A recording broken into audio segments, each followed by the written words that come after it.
send the link. Okay.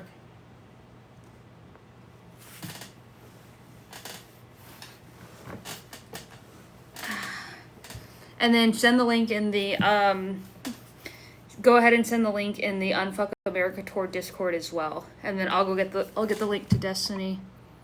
Okay. Go ahead and send the link in the Unfuck America Tour Discord as well. And then I'll get the link to Destiny. Okay.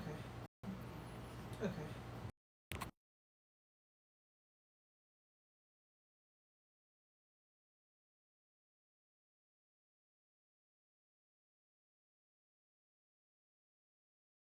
Hi guys. Howdy y'all. We're going to be having another debate here in about 15 minutes or so. Maybe 10 minutes. We will have Destiny again, the daddy of all debate, come and smash on some MAGAs. Because we're doing this tour that you see behind us. So it'll be exciting. We'll be in Tampa, Florida, July 11th, 12th, and 13th. It's going to be a good time. If you're coming from my Discord, you feel free to talk to me or ask whatever questions you like. I mean, anyone can feel free to ask whatever questions you guys like.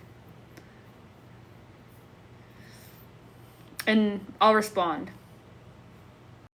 You can ask. I wish I could play with my, I have like a really cool butterfly. But I think I'll get a violation if I play with it. It's funny because at the beginning of these, I look so lively and sprightly, and then at the very end, I'm like my eyes are watering and my face is like sweating. like it's the light. Oh yeah. Sorry, that's too much noise probably. We're going to be doing some debates, guys. You guys can ask any questions you like, any questions about the tour, literally whatever questions you like. If you are MAGA, start requesting up now just so we can have you in the queue. Don't forget to tap the screen like this a bunch of fucking times. You can use 2 fingers if you're extra spicy, 3 if you're really getting crazy in that. But that sounded wrong. So, yeah, you can also share out the live. That's another really good thing to do. Hi, Screaming Reptile. Screaming Reptile, howdy. I think you were in here last night, hi. Hi, Scratch. Scratch is joined. The infamous Scratch. We are... If you're MAGA, go ahead and start requesting up. We're going to start getting some people from the Unfuck America Tour in here. Let me send this out to Anne.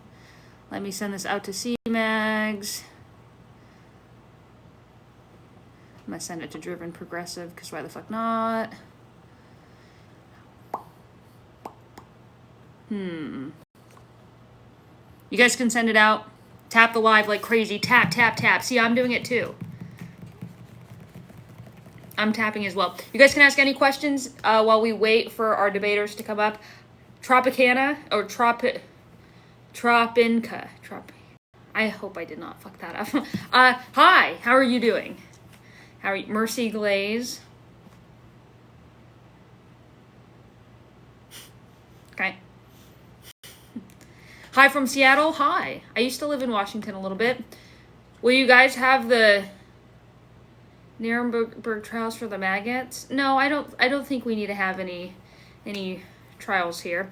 Greetings from Mexico. Howdy. Tabby says hey hey. Ask any questions you guys like. Tap the live like crazy. Share it out. Bro won't let me join the tour. I can only let people who are... No, you can, I mean, if you want to be a creator, you can. But I can only let people up here who are on the tour. Never woke X. Did you change your username, or are you like an anti-account?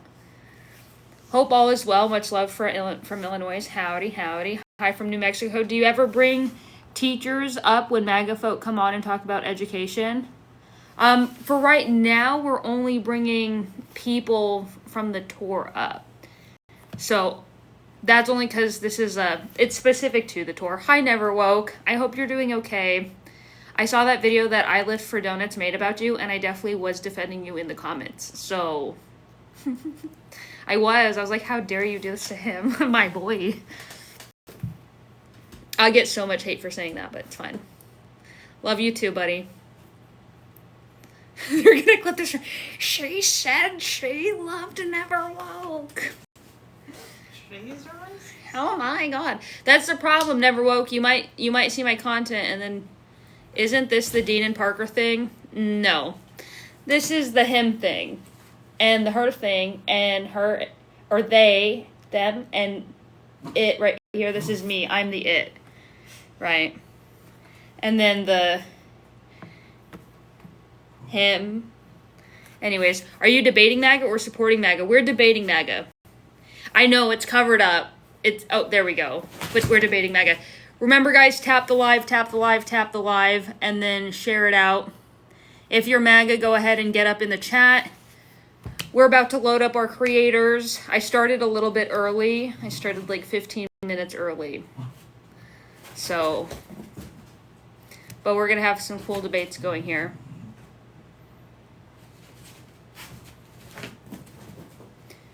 Go ahead and let the Unfuck America Tour channel. Did you let them know? Mm-hmm.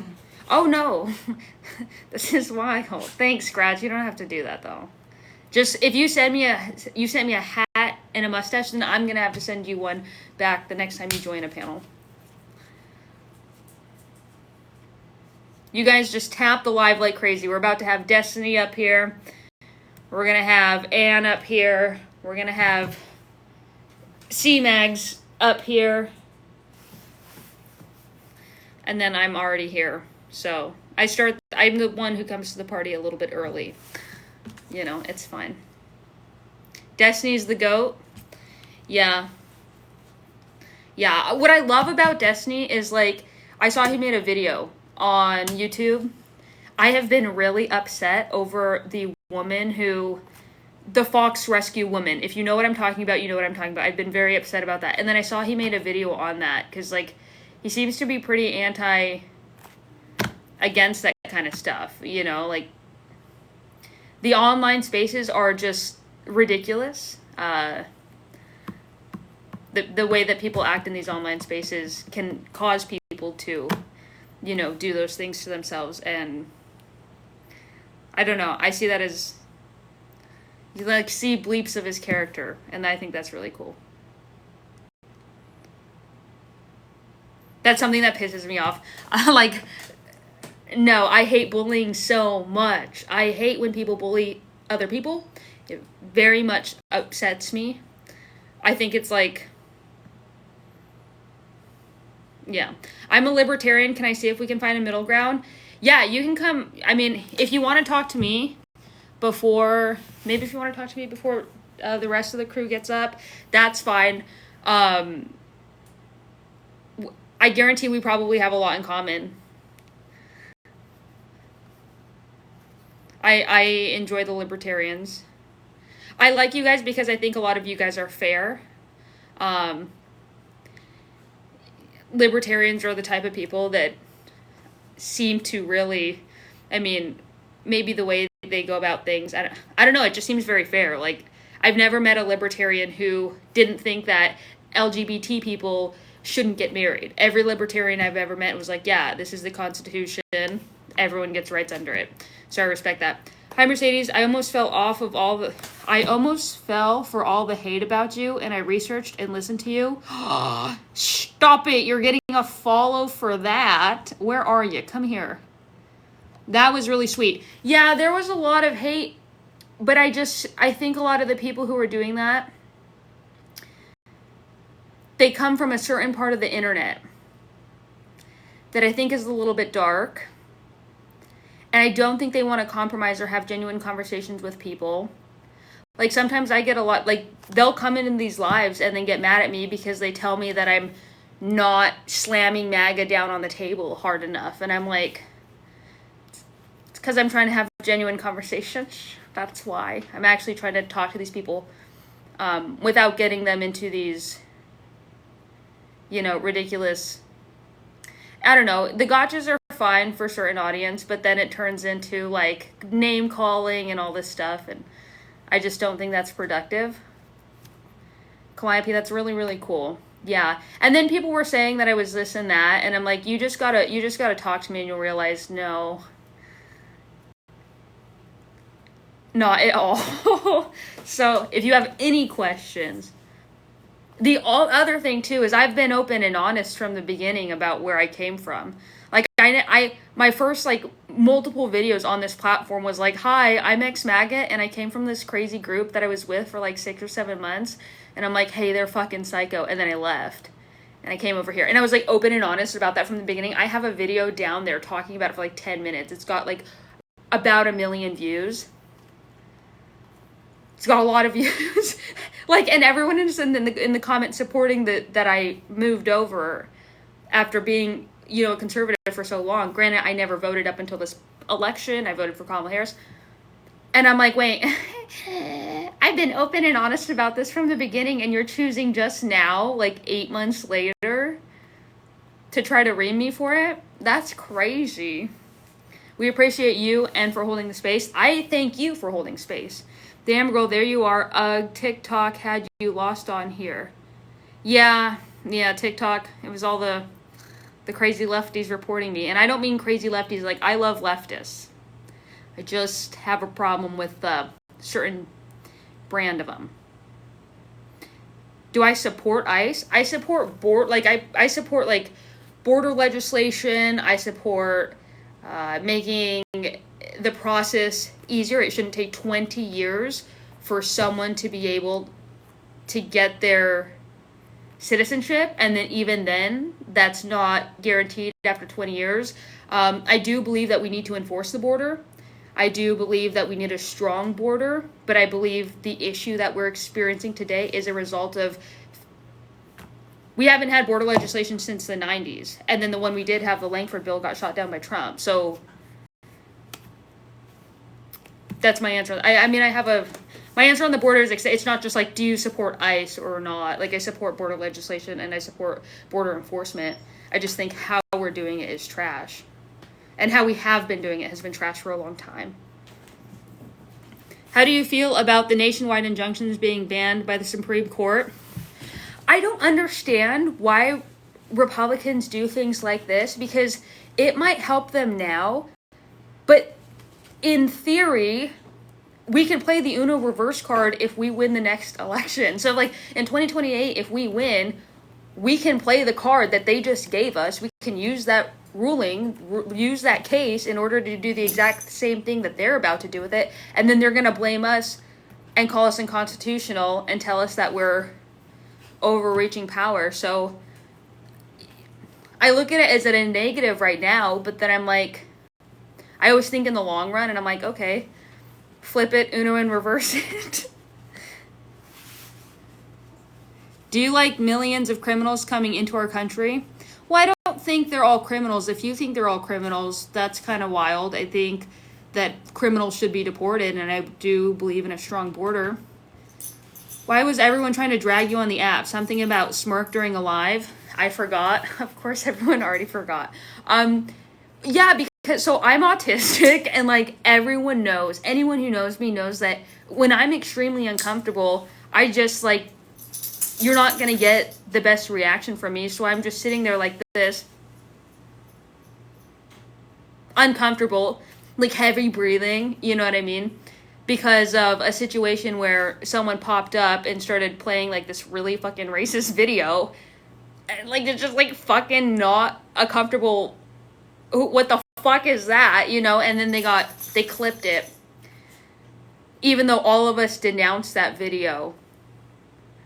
And then all of us were like, hey, no, that's not cool. And then I dropped him because I was like, okay, I don't think he should be up here any longer. But we all, every single last one of us on the panel were like, hey, buddy, that's not it. Please don't do that. But then at the same time, I had a conversation with Ray Ray behind closed doors. And as a result of that conversation, ooh, let me invite you. As a result of that conversation, he took down the video and actually apologized for it. But he was not going to do that with the initial, how it was initially handled.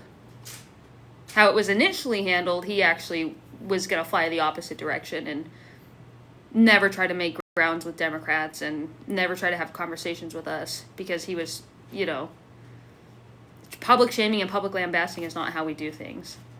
But the behind closed door conversation got him to take the video down, and now he creates TikTok review content, which, good for him.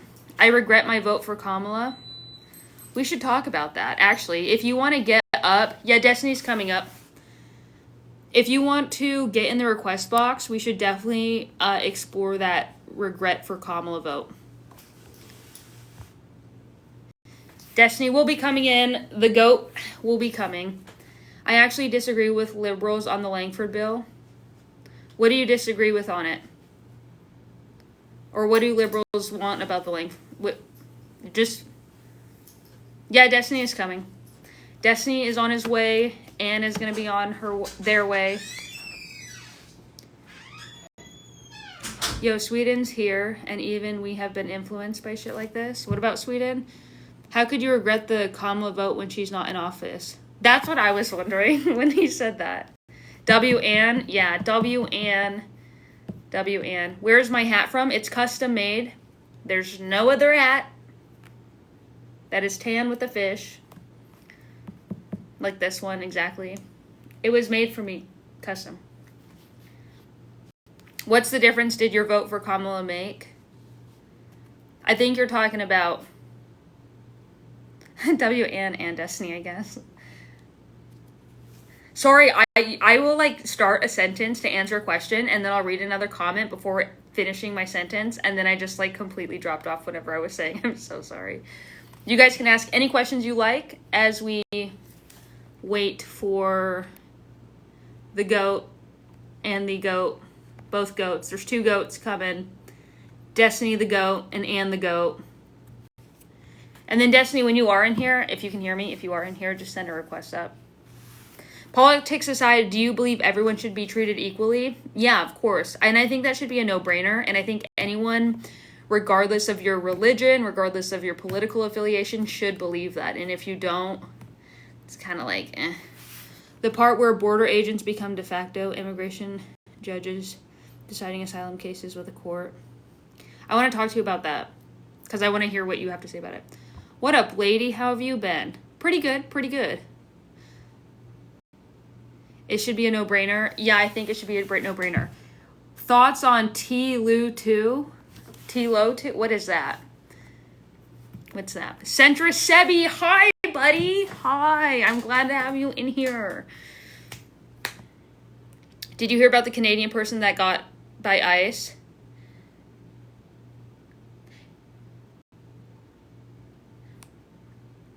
I have to read on that because I heard of someone from Canada who was found unresponsive and deceased inside of an ICE facility. But I don't think I read anywhere that the person was, like, if an ICE agent themselves actually, like, physically, or if it was malnutrition. I don't know what the cause of COD was. Well, in ICE detention, we don't know the circumstances. Yeah, I don't know what the circumstances around the thing was. You guys can ask any questions you like while we wait for Destiny and while we wait for Anne to join up. If you're MAGA, please start in the request box. Destiny tried streaming earlier, but his stream shut down after 30 seconds 3 times. Was it earlier today? He needs to, if it's doing it on TikTok.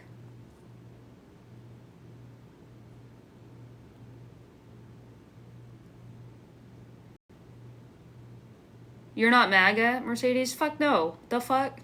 Bro, I have spent the past, like, 8 months fighting against this administration, and for you to think I'm MAGA would be crazy.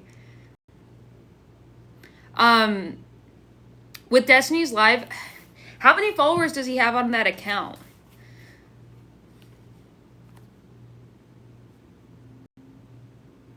Can he use one of couple thousand? Can he not use one of the edit accounts? Like, I know there's a bunch of edit accounts. And if that one's glitching out, I feel like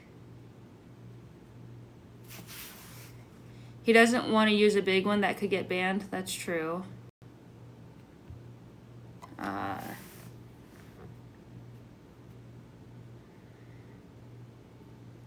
I'm trying to think. If he makes another one, I think if we all just fucking... Like, if he makes another account and we do these lives and we tell them to go follow that account so that we can start doing lives on his account, and then I'll use my platform to grow his platform, all of us creators can just start flooding people over. Yeah, Destiny's coming. All of us creators can start flooding people over to a platform of his. That way he's allowed to go live, and then he can just try for 3 days. Because I am pissed that I want him over here so fucking bad. I know he would just, like, murder this platform. And yeah, I would advertise very hard to get him to have an account with a couple thousand that allows him to go live if that account is just going to keep glitching out. Is he going live from his laptop? Is he using his laptop or his PC to try to go live, or is he using his phone? Who are you talking about? This guy? I think he's using his phone. That is so weird. It's probably something's wrong with that account, which is, it sucks when that happens. He can't unless he does his phone streams for 30 minutes, 3 different days. Yeah, no, that's what I'm... Oh, okay. Oh, I get what you're saying. Yeah, so we'll just get him another account. Tell him to make another account. I'll tell them to whoever, and we'll just mass advertise the thing. Wish you and Dean would go live together. Never. Not at all. I think we talk to MAGA very differently. Hello, Mercedes. Hi. You guys can ask any questions. We're going to have Destiny up here. Get Anna up here. If you are MAGA in the request, or if you are MAGA in the chat, just go ahead and request up. Make sure to like the live like crazy. Like it up, guys. Keep liking, tapping that screen. Women lose labor rights July 1st. Leaked document from Marco Rubio. I'd have to look into that. Yeah, go ahead and tap the live like crazy. If you haven't followed already, give me a follow if you want to keep watching these SmackDowns that are about to commence. Tapping, sharing, clicking the share button. You never leave MAGA.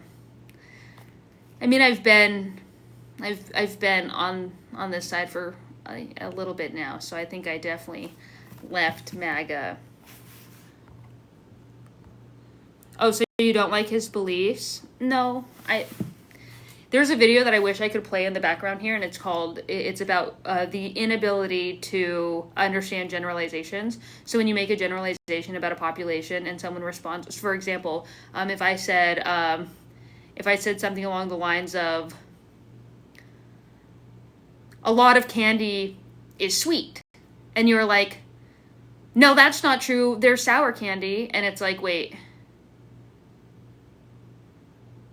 that doesn't change the fact that a lot of candy is sweet.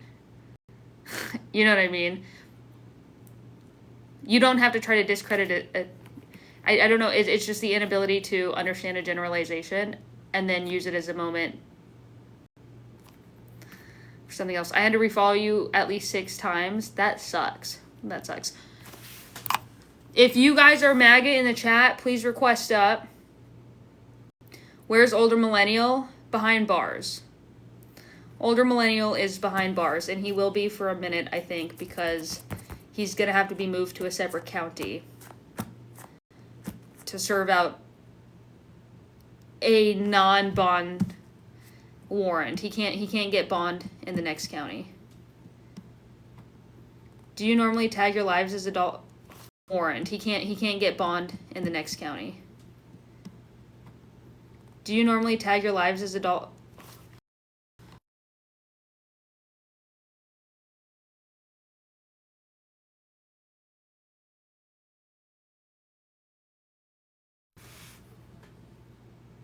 What are the charges? Violation of probation for a DUI that he had. And then this one, the added was violation of probation for a DUI that he had. And then this one, the added was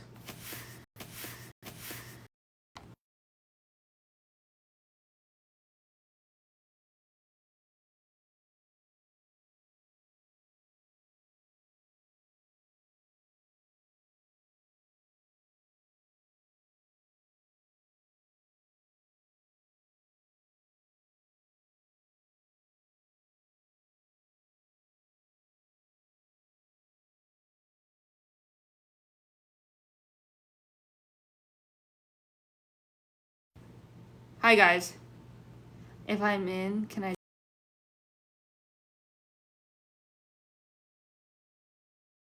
Sorry guys. I know it was paused. All right, guys. Tap the screen like crazy. Tap it like fucking crazy. Destiny's coming.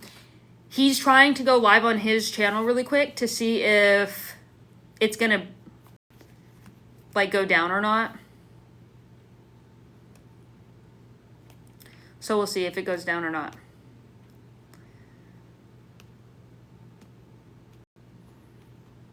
If not, he'll come over here. If it doesn't go down, we'll all move over there.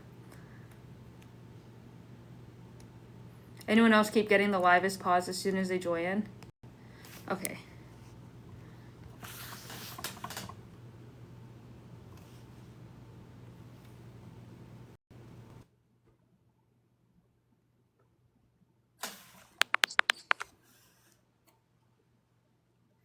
Can you hear me? Yep. Can you hear me? Yes. Let me go ahead and fix this screen really quick. Switch. Okay, cool. Let's see here. If you guys are MAGA in the chat, go ahead and request up. Or if you're not MAGA and you just want to debate anything, I feel like.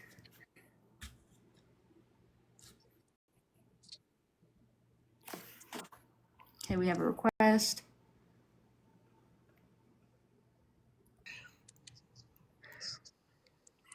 Hello? Hi, are you MAGA? No, I'm not. But I want to make a suggestion. So, Destiny, you run these streams on through DGG and YouTube, right? No, I just use my phone for now because I can't. I need to like. I can't do it to my computer yet. But why? What's up?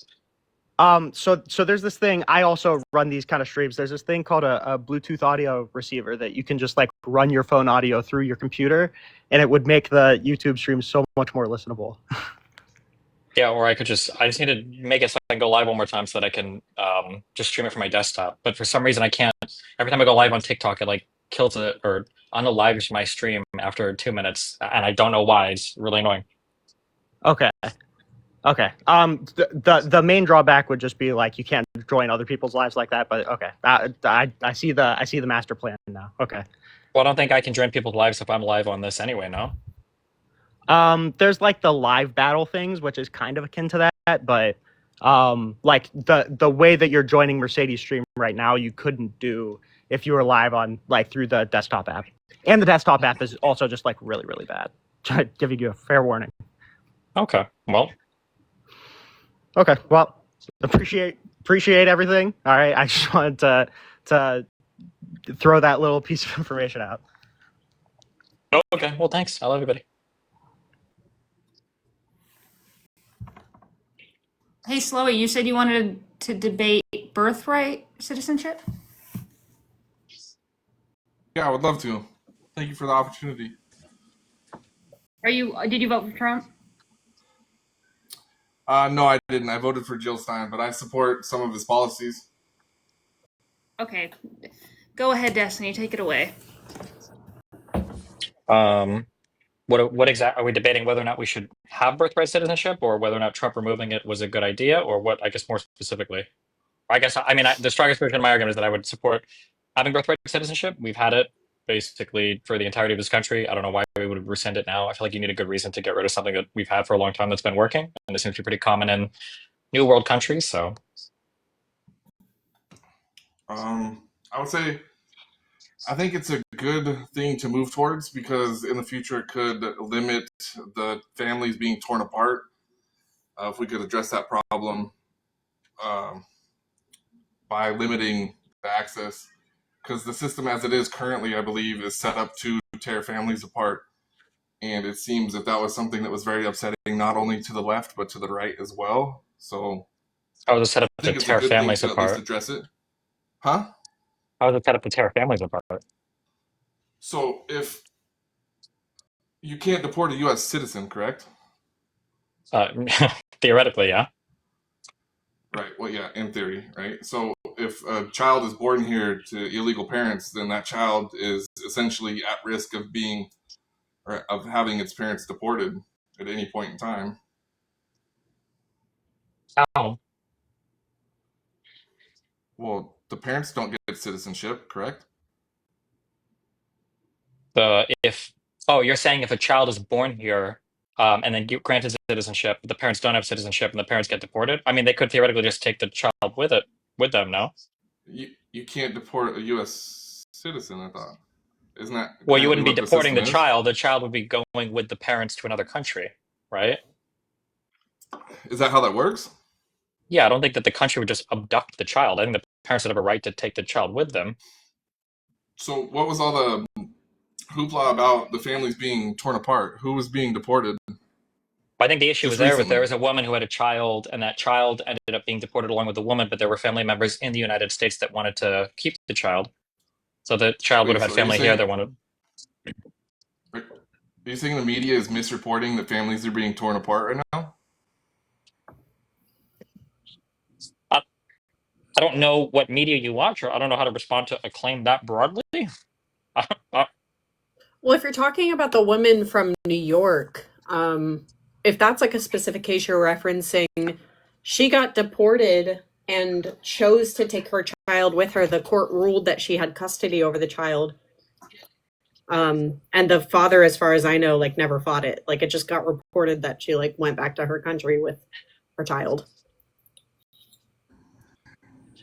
Forgive me for not knowing the name of the borders are or whatever. The guy who testified in front of Tom Hogle or Congress. whatever.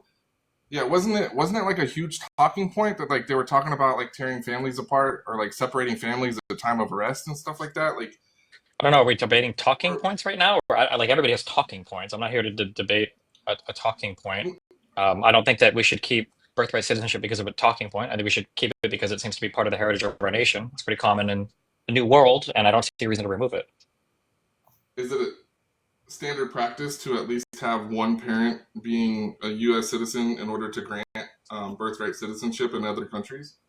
In New World countries, it doesn't seem to be. No, I don't think so. Is Japan considered a New World country? No, in like North America and South America. Oh, so it's not a standard. So would you adopt it if other countries, No, it is a first standard world for North countries, America and South America. to grant birthright citizenship? Correct. Okay. I think it's a loophole that needs to be closed. Oh, is Honestly. it a loophole? It's just the law. Well, no, it's a loophole for what is it? Anchor babies. It's been an issue since I was a child. Like anchor babies has been an issue that's needed to be addressed. It hasn't been addressed in decades, but somehow it's demonized If you want to now. address or get rid of the idea of a child, first of all, I thought Trump did something about this already in term one. But even if he didn't, if you want to get rid of the idea of a child sponsoring their parents coming over, then you can get rid of that idea without getting rid of all of birthright citizenship. I don't think it's his goal isn't to get rid of it. It's to redefine it or limit it. Correct. No, just to get rid of it. So how are we going to establish citizenship? By having parents that are citizens. As of today, within 30 days, there will be no more. There's no more birthright citizenship in the United States. One of your parents has to be a citizen in order for you to have citizenship. Okay, so that falls in line with like countries like Japan and I think Germany. I don't know what the relevancy of that is. I was just curious. Like America's not the first one to implement rules like that. Is all I'm stating. Correct. Do you want us to implement like Second Amendment rules like they do in Japan and Germany as well, or I mean, depends. I'd you have want free speech to rules know like they have more. in Japan and Germany? And what do those entail? I don't know, getting a fine if you type racial slurs on the internet. If it led to, yeah, I'm just saying, I I don't know wouldn't why be we would look against at it. birthright citizenship Like and just compare because that to Japan and Germany. Like we have laws on birthright citizenship. The United States has laws and a history of laws. Why would we look to Japan and Germany and copy this one aspect of them? I don't know. It seems kind of weird. I don't think it's weird at all. I guess if it works, obviously it's not a new system, so it's not something that needs to be demonized. is all I was No one saying. said it needs to be demonized. And what do you mean if it works? Our constitution is older than both of those countries. I don't know why you would compare, like if it works, the United States birthright citizenship system seems to work. So I don't know why we would change it to copy Germany and Japan. I mean, who's been more successful over the past 250 years comparing all three of our countries? I just don't see how something being old. It's the Bible's old. Should we establish law on it? No, but the Bible's not the law of the United States. Right. Is everything that's I believe conservative like a bad thing? Is everything that's conservative like a bad thing? Is that how you're seeing this, or Are you asking me that? yeah? Because No, I like, don't think I've given a single argument saying as much. I don't even know where that assumption would come from. No. well, it came from your assumption that like, why would we copy something from the Bible or something from a different country if it doesn't fit our current narrative? But it's just like, I think that conservative is the answer to that ultimately. Well, nothing has to do with like conservative or liberal there. I would look to the history of the United States for what US laws I think should be. I would need a really good reason to just copy something from another country. And the idea that everybody else is doing it, I don't think is a sufficient answer. Otherwise, we would severely Maybe, change our approach to freedom of speech and guns. sure, but maybe you should see the results that have appeared because said things has happened on the Okay, grounds well, of look at the results of how America has done compared to Japan or Germany over the past 100 years. I think America has done substantially better. So the results, I would choose America's current rules and laws over either of those two countries as well. That's not true. That's not true. That's You not think true. Japan or Germany has outperformed the United States over the past 100 years? in immigration, no. I think I think that they've created a more stable ground for their people. Stable I think how? you could say, well, better economically, better culturally. I think Do you think that Japan, that's been suffering stagflation for however long, Japan, who has young men that don't even know how to have children anymore, like you, is Japan, I think, is one of the lowest birth rates in the world, followed by like right okay, behind South sure, Korea. fine, okay, fine. Forget Japan. Let's focus then on Germany and the overall the EU. The EU, in my opinion, has done a better job for its people than America ever could. I mean, look at you guys. You guys are a joke, in my Joke in opinion. what way? I mean, look at your president. Do, That's all. I mean, do you think that any okay, this is the unfuck America tour. This, I mean, that's true. I mean, you got a point there. Okay, I I can't just argue got against done that. debating Parker. I just got done debating Parker, You actually. came on and you said that, so you asked him if he rejects conservative values, and then you asked, you say that we're a joke because of Donald Trump, but I think we all agree that Donald Trump is a joke. I mean, I think our countries we're fighting for, of course, but Yeah. Trump is a joke, and he shouldn't be held at any standard at all. In the right, especially. Like, I don't know why the right sees Trump as their savior. It's nonsense. I don't think there's disagreement. yeah, I think that was kind of big. Okay. Yeah. True. Are you a I conservative? think. Yeah, I'm a conservative. Yeah. I mean, more so a European conservative. Okay, so like a liberal. I don't know. I mean, Uh, if you want to take this whole like, well, look at Germany, look at Japan, look at all these other countries. Like, I mean, you think like the I don't know the actual acronym for it, but the AfD in Germany, like winning an election recently was like a good thing. Yes. Truly, what? Yeah. What policy does the AfD support that you're like super down with? Well, it's not about policies. I just like that Germany's more active, if that makes sense.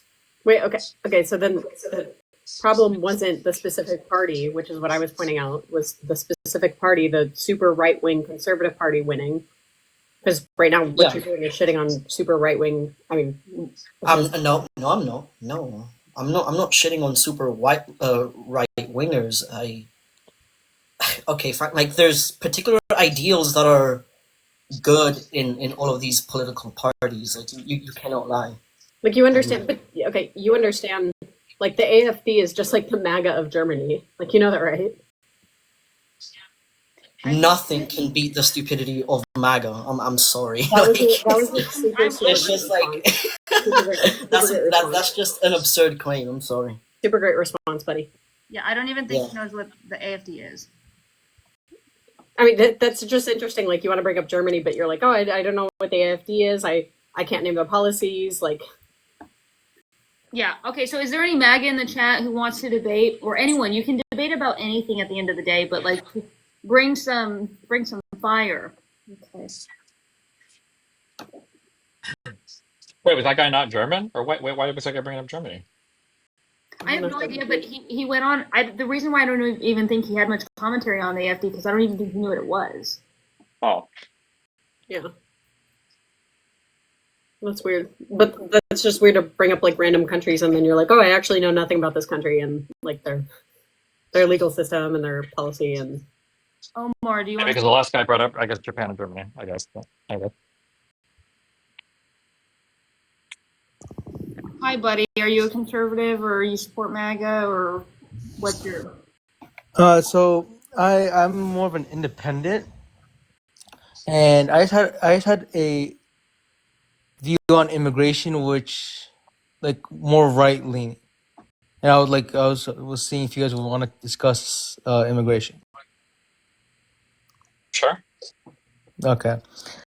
So if someone comes in illegally and like you don't know who this like anything about this person, why is it wrong to deport them back to their country of origin with due process? I don't think it's necessarily wrong. I don't think illegal immigration is good. I think that people aren't honest about what they want to accomplish sometimes with their immigration policy. Like we should all want everybody in this country to be here legally. We should all want to be able to know who's in this country and to have some kind of understanding of, like a paper trail and everything for everybody to hear. Okay. So do you think that like the LA protests and the protests around around the United States is like good representation like of what's happening? Yeah, but I mean, I think that the way that Donald Trump is trying to carry out immigration policies about as hostile as you can possibly be. So I understand people protesting against it. I support the protests against it. I wouldn't support the way that Trump is trying to carry out immigration policy. I don't think anybody should, even if you want less immigration or if you want to curb illegal immigration. I think that Trump has been wholly and completely and utterly ineffective at every single level of governance. But was it? But didn't Obama do almost the exact same way? I don't remember Obama saying that we were at war with another country in order to invoke the Alien Enemies Act to deport people. No, I don't remember that. He just deported them.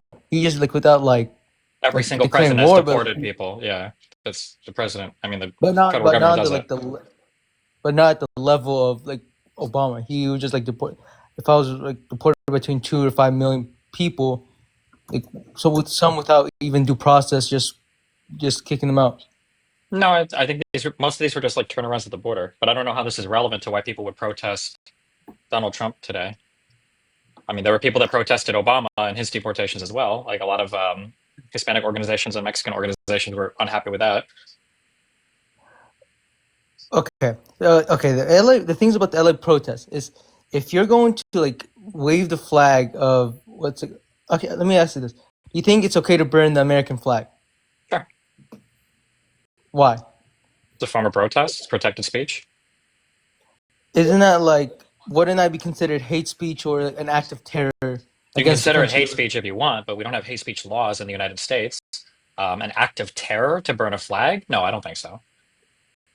I'm so is the question, is it okay legally? Is the question, is it okay morally? Is the question like, is it okay optically? Like, what's the, like, can we get clear on that? I don't think it's morally right to live in a country that you're breaking into and then burning the country's flag while waving the country's flag you just escaped from or left from. Okay, what's like I think that'd be pretty dumb, sure, but I don't think the majority of the people. I doubt that many people protesting were illegal immigrants who were burning American flags and flying Mexican ones. So they're probably mainly legal people, right? Well, and I think a couple of things can be true at once. Like we can agree that maybe, from example, like me, I would never burn the flag, right? I understand that, okay, but I also understand that I think there was a Supreme Court ruling at one point that did say that yes, it is a form of free speech. It's been protected the Supreme Court has protected this as a right, as free speech, right? And then on top of that, optically, I think it's dumb. Like, if you go out there, and yes, I think it would look better optically if everyone was carrying the American flag. At the same time, I have no control over that. So multiple things can be true at once here. Okay. So what do you guys think that what should be the process of like what should be done about immigration? Because there's obviously an issue on the like immigration. What do you think the solution should be? I mean, we need to have like an honest conversation and come together and figure out what our immigration policy should even be. But it seems like nobody wants to go to Congress and actually make that argument. When we had a bill in front of Congress last year, Trump killed it because he wanted to keep the border open for immigration purposes so that he could run on it as an election issue. So, I mean, I don't know. It seems like nobody wants to have like a big conversation and kind of redo immigration policy to figure out who's here illegally, get rid of people who are here illegally, and then make it easier to immigrate to this country or figure out what we want immigration to look like. Okay. So because I'm like, okay. So on a side note, do you think birthright citizenship should be like should be like legal, like someone that came here like from Mexico illegally, just have a kid and just like leave, and that's just their ticket to Yeah, that's what birthright citizenship is. If you're born here, you're a citizen. Yeah, it's been that way since basically the founding. It's been that way like in all the countries in North America and South America. I don't know why we would change that now. Okay, but like because I'm Egyptian, and I'm pretty sure like I don't think and like the majority of the countries outside of like the U.S. don't have these like laws. In North America and South America, they do. For New World countries, when you came here, right, you wanted to be a subject of like the new area that you were in. You couldn't get, nobody wanted to be in one of the new colonies or one of these new areas in America. And then you're like a citizen of the old place that especially if you rebelled against them. So like in the United States, we have birthright citizenship. So you wouldn't be like subjects of the king or citizens of England, right? Okay. There also is other places that have this. Like, okay, I was born in Nigeria. I don't get citizenship right away, but if I would have stayed in Nigeria, by virtue of me being born there and like staying there, I would have been a citizen. So there's these like types of like naturalized birth or birthright citizenships in a lot of different countries. Okay. Yeah. And the obvious benefits are things like, okay, well, immigration is good for our GDP. It's good for like having cultural diversity. It's good for higher education, because the conservative complaint is always like, okay, well, these immigrants are coming in, they're super uneducated. Okay, well, if you have somebody born here, they're going to go through the American education system. So they will be educated.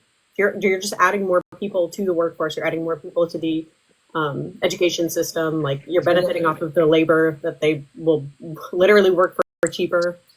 Well, education is different because like there's not like one.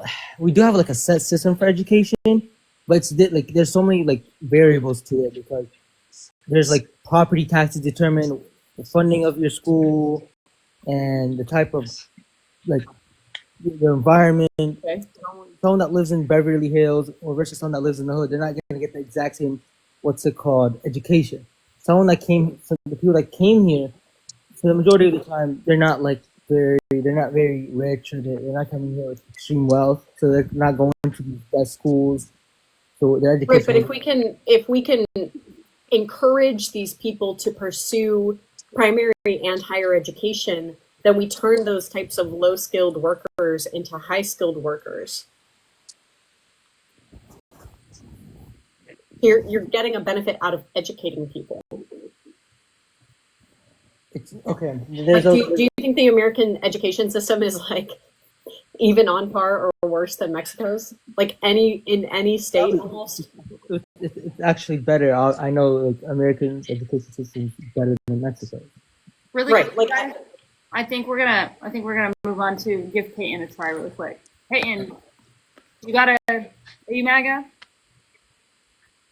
No. No. Yeah, if you guys want to skip me, it's fine. Oh, well, it was nice seeing you. I mean, you're cool. Then thanks for something. Okay, so Neo Coom. Am I? I feel like everyone's getting something I'm not. How are you? And are you MAGA?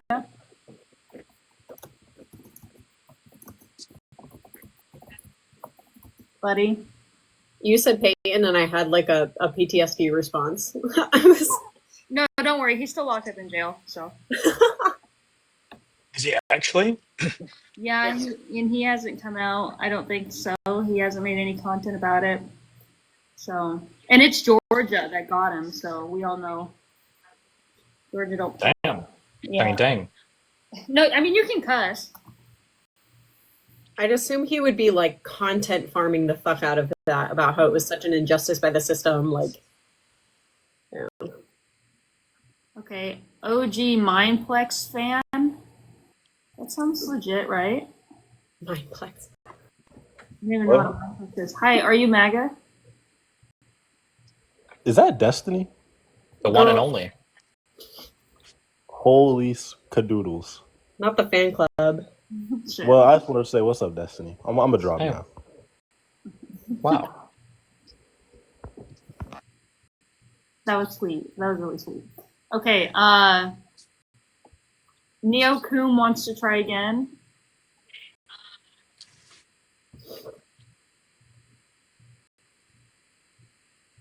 What's up, bud? Hello, quick test. Can you hear me?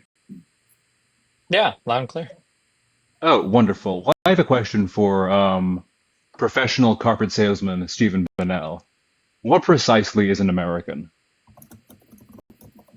That's a very complicated question. I don't know. It depends on who you ask. Right? It depends on what level you're asking. What do you... Okay, so you just like stun locked me. What do you mean that's a complicated question? Well, are you asking like what is an American as per? Do you have a social security number, or do you mean like what is the concept of an American? Like numbers? You thought I meant like a random sequence of numbers, Stephen Bennell, carpet cleaner? No, I meant like what is an American? The place where you literally currently live. Well, I don't live in America, and I live in the United States of America. I guess in that case, an American is somebody that has a social security number. Oh, what a wordsmith. No, Gary, go on. Yeah, somebody with a social security number, I guess, from the federal government. That's it. That's the basis of like, your nationality. This is why I asked you what you mean when you said what is an American. Are you talking about like the concept of like a nationality, like a conceptual thing of what is a people, or are you asking like some shared set of values? Are you asking like who has legal protections from the US government? So just to clarify, we're having these like very high level conversations about birthright citizenship, but you don't know what an American is. Just to clarify, Stephen Bennell, professional carpet cleaner. Is this like a real type of person, or is it like an AI from China to terrorize us? Or oh my god, like, so funny, so funny. Wait, what's the weather like outside where you live right now? First of all, I am American. I voted for Trump 3 times, so I'm a legitimate participant in this debate. Now, Stephen, what is an American? Look, what is the weather like outside? Wait, I'm curious. Is it a robot? I can't tell if these are real people or not. Am I going crazy? I don't know what this means. Look, if you asked a neuroscientist, what does the word representation mean? Because they use that word all the fucking time, and they reference mental representations all the time. That doesn't mean that a neuroscientist, if they can't like specifically answer that in a very direct way, literally means nothing, or they can't do science. That's just such a ridiculous. If one is not okay, I don't think I swear. If one is not mentally if you are wise, you can answer that question pretty easily, right? Actually, a lot of neuroscience. Wait, what do you think? Wait, hold on, wait. Do you think that American has one unified definition that means the same thing when everybody says it? Okay, so on your passport, does it say like passport belonging to Stephen Bennell? Wait, can you answer that question? Is there no like uniform like passport? Do you have like a special Stephen Bennell passport that says carpet cleaner on it? Okay. Do you think that when people say the word American, is that one unified definition? Is that one unified definition where everybody's saying? You answer the question. Quite out. You have like one unified flag, one unified passport. But I'm sure. Is there some like weird headcanon you have? Is there some fan canon American definition you want to share with us? I can't tell if it's like all dialogue trees and like people can't dynamically engage with conversation because nobody actually knows anything that they're talking about. Dialogue tree, by the way, which is itself literally a dialogue tree. What do you think is a dialogue tree? What? Oh, I'm so sorry. Please exposit more random NPC dialogue lines. That's exactly what you're doing right now. That's what I'm talking about. Instead of Okay, that's cool. Instead of engage you, if anything I say, he says dialogue tree, which is a I'm literally thought-terminating trying to cliche, Stephen. engage A with what you're. I'm thought-terminating trying to cliche. engage. I'm trying to engage with what you're asking. You asked me, "What is an American?" I don't know the I context by love which the you're phrasing. asking. I love the phrasing. It's a really complicated, nuanced question. I literally asked, by the way, what is an American? The thing we're literally debating about right now. Look, what's your We're definition? not debating about. We're not debating about Oh, what is an oh, oh. American right now. Earlier, we were debating about birthright citizenship. So I don't know what we're. Birthright citizenship to what? What is that citizenship? To the country of the United States of America. Oh. So birthright citizenship to be an American, but what an American means, that's just like a pithy definition. Stephen Bennell, Do you think that professional all carpet cleaner. Americans have passports? So, for instance, in Trump's new law that rescinds birthright citizenship, you can be considered an American if you're born to somebody who has lawful permanent resident status. Is somebody who is an LPR, is that a U.S. citizen? Is that an American if they're not a U.S. citizen, but they only have a green card? Like, I don't know how you want me to answer this question. When you ask an absurdly simple question and then you won't even like expand upon what you mean. Like, if you just ask me with more clarity, It's so what the funny definition. how you run away. It's so funny how you run away when you like when asked to even elaborate on the most baseline thing, we start running This away is to like just a troll. Reddit, He random has to be Wikipedia trolling. points. Okay, buddy, you're done. Stephen Bennell, I could define to you pretty much any other country. There's no Like, way. Okay. He's trolling. He has to be trolling. Like, there's actually no way. Hunter MAGA 47. I'm just gonna assume that you're MAGA. Yeah, I mean, grass is green. Very good. Very great. Okay, go ahead, buddy. Um, what's up, little Steve? Not much. Big MAGA 47. I have a question for you, buddy. What's up, pal? I just don't know how you're hosting a live like this whenever there's a genocide going on in Gaza. Oh my god.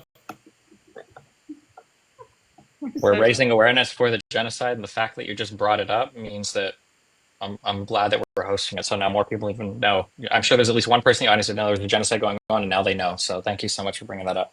This is why Hassan is your daddy, Tiny. Do you think Trump Okay. is doing like good things for Gaza right now? Like, just curious. No, I'm clearly fucking trolling. What? Okay. Look, you never know these days. Like, some people are just generally No, yeah, I want him to build a hotel. right. I want him to make it a big one Right. with big gold letters, just like in Vegas. Probably like phallic shape too. I want it to look like the Bellagio. Nice. All right. Then they can make like an Ocean's 14 where they go and rob it. Maybe like all Israeli dudes. That, Let's put a Disney there. hold on. Let's get some funding together for that. Actually, that's yeah. Right. Austin Biscuit. I don't know. Maybe you're MAGA. Hunter MAGA, you're giving me. I don't know if you want to really debate or not.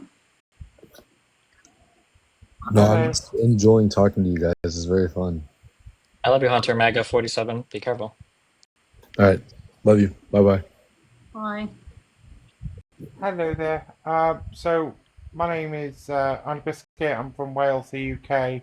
And the reason I've requested up is because I just wanted to ask you, because I've been following you for quite a while, and I'm just wondering because Trump has got a state visit coming up to the UK in a couple of months, and me, I don't like Trump. I don't like his politics. I don't like the red pill politics. I don't like anything about it. And if I was to ask you, what message could the people of the United Kingdom send to Trump on his state visit about how unhappy we are with the way he and his regime, because let's call it what it is, what they are actually doing to the world right now, and what we can do to kind of bring that message as well to some of our own people who are falling for the bullshit. You should, when he shows up, you should just boo him everywhere. Really loudly. Very Britishly. That's Or Welshishly. Just boo him, okay? Well, yeah, obviously we're going to try and do that. Oh. Hold on, who's got the feedback? Obviously we're going to try and do that, and we are bringing back the baby blimp that we had last time he was here. when he visited Her Majesty. Um, because we're not sure if you're aware of what happened during our recent elections we had this last year. We had legitimate Reform UK people, which is basically British MAGA, in case you're unaware, and they had a big jumbotron outside of Parliament, and they were doing their rally, and they had this big picture of Donald Trump on it. They played the American anthem, and whilst they were flying British flags and Hey, buddy. Reform UK flags, they were flying Trump 2024 flags around. And it's just we really have got to be able to, because if we're going to be able to eventually help you guys, I really don't mean to, I really don't mean to interrupt you, but I do love your input. I think we're on the same side generally, but we are trying to just look for some debates if that's okay. So I'm gonna ask some of these other people if they're MAGA. Okay, I apologize. Sorry. No, you're okay. I'm giving you a follow because you're cool, and I'm happy you came up here and you're based. And everyone follow Auntie Biscuit. Based Auntie Biscuit. Thank you for fighting in your own country against the MAGA 2.0. Thank you so much. You're awesome. JG, are you MAGA?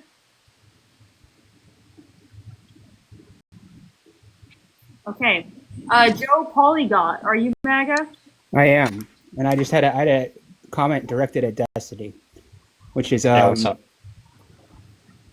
I've seen a couple of your videos online, and I saw some of the controversy around you, and I just thought, for the productivity of having good dialogue, we probably shouldn't be celebrating the attempted unaliving of our politicians.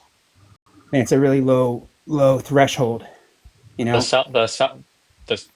unaliving of themselves or of other people unaliving them. I'm sorry, I've been. The attempted unaliving and the unaliving of people in the audience. I think it was pretty shameful what was said following those events, and yeah, I wish that when Republicans start playing by those rules, I will too. But until then, I'm just gonna have a I'm giggle, Green mate. Party, but I support MAGA, and I would say that's political violence, and it's not acceptable. And cool. Your comments aren't acceptable. Cool. Tell them that. Let them know. Yeah, but what you're doing is you're externalizing, you're shifting your behavior on other people. No, really I'm just not. talking I'm about just responding to the said. environment that I'm in. And if you've got one side that's normalized political violence and said that it's okay and cool and awesome, I don't think there's any virtue in. You are normalizing it. Completely. We're talking about it's you. already normalized. We pardoned literally every single person involved in the January 6th stuff. Like, and I think should make the whole world blind. You should not be celebrating political violence, and you've done that. I don't think are you MAGA? You should engage in more productive dialogue. You have lots of productive dialogue, but I like to have a little bit of fun on the side. You have a platform, and you have a responsibility to not perpetrate negative messages like that. No, I'm good. I think the problem here is that you're kind of an idiot's version of an intellectual, and wow, you're a grifter. Okay, yeah. You're a grifter, and that's why you the say Green Party. Says the Green Party voter. Because you're. I was that Jill Stein vote profiting off of celebrating political violence. Shame on you. Donald Trump's profiting off of. Oh, did you kick him? Okay. I did. Off of actual political violence. It was a debater. Oh, that's a debater? All right, well, he kind of was more than the other people. That's okay. Do you want him back up here? Because I'll bring him back up here.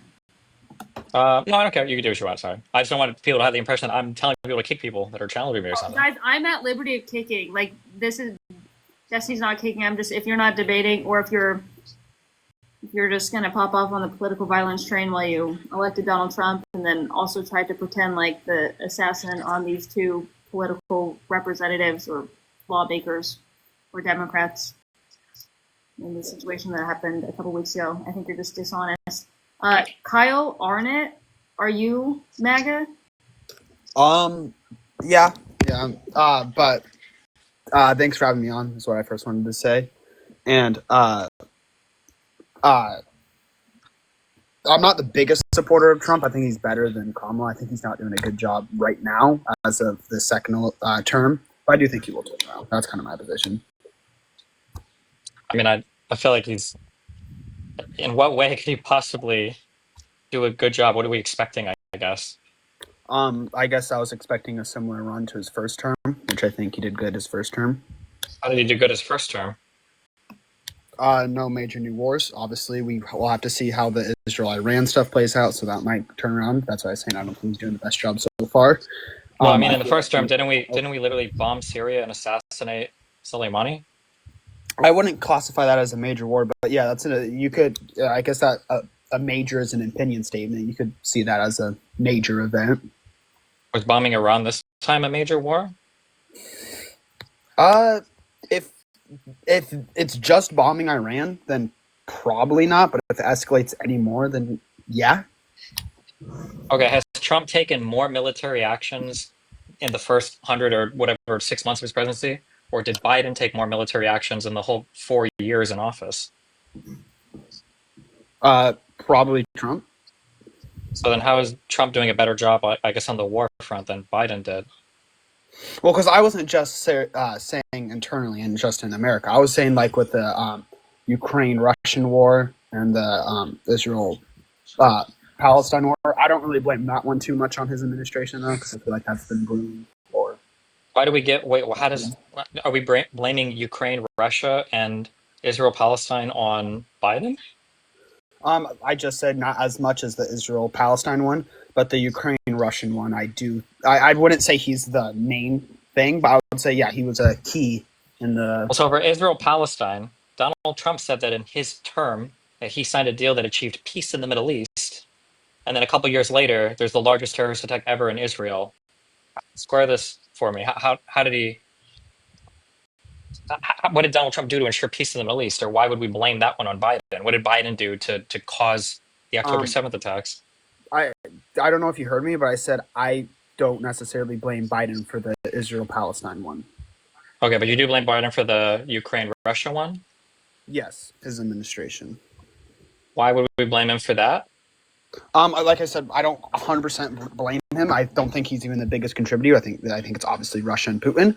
But I think having a strong front and having a strong leader, and you may correct me if I'm wrong here, but didn't Kamala like 2 weeks before say Ukraine was going to join NATO? No. And also, when you say strong leader, how has Trump been strong on Ukraine, Russia? He tried to have a peace deal, but we've sent F-16 parts over there, right? We did that under Biden. How has Trump tried to have a peace talk? How is that strong? Because I don't know if or obviously you want to agree with me here, but I consider Biden incompetent. That's fine, but in Biden's incompetence, he did more to help Ukraine than Trump did, and he was a stronger leader for Ukraine than Trump was. And that's my whole thing. If I feel like that administration was pushing super hard trying to get Ukraine into NATO, and I feel like Russia felt like they were on a time, like a ticking time bomb, and felt like they had to do it now, or they were just going to join NATO, and they would never get the opportunity to. But could I list my main reason why I did vote for him? Yeah, I mean, I guess you can. Just to be clear, like it feels like everything you're saying is completely divorced from reality. All Trump did was inflame tensions inside of Israel with the Abraham Accords, and then we got the October 7th attacks later. Trump did nothing to help Ukraine, Russia, really, when he was president. He's president again. He lied about being able to solve the war on day one. He hasn't done any of that. It's just gotten worse. So it's just interesting to me that somehow Biden is more responsible for, global wars when Trump did more attacks, Trump did more assassinations, Trump attacked more countries, and Trump has been weaker in every conceivable way as a leader against every other country. So it's just weird to me to blame Biden for any of that, or to even say that Biden was more at fault or was more in the wrong than Trump was. I can't think of a single foreign policy win, really, that we've had under Trump, unless you consider, I guess, bombing Iran a win. You wouldn't consider sending, because we've started back up sending aid to Ukraine, right? I'm pretty sure we just diverted aid from Ukraine down to like Israel or whatever, or we just diverted a ton of aid from Ukraine. I think it was to Israel, didn't we? I'm looking it up right now. Can you give me just a few seconds and maybe talk to another guy? Okay. Coffee. The comments really wanted you to speak. To Saucy? I don't know. How you doing? I don't know. The comments was lit for you, so I didn't know. No, I know him. I'm real popular over here. Yeah, that's true. Bro's putting on an accent right now. That's like. Hey, Destiny, how you doing, buddy? I'm doing great, buddy. It's the I'm a victim. Mercedes, are you the one who does this unfuck America thing? Yep, all three of us up top are doing it. Oh, that's great, real great stuff. So, Destiny, you're pro-choice, right? Yeah, I'd say so. Are you in for that? I don't think that fetuses get moral consideration until they have some kind of conscious experience, because I think that's something that we generally protect when we're talking about protecting people.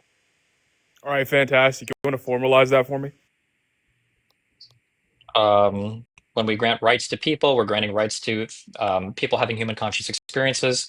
That's I don't know how much what kind of formalization you're looking for. Rule of inference. Do you think? I mean, Saucy, you don't understand the argument unless it's like formalized. You don't understand it without it being a syllogism.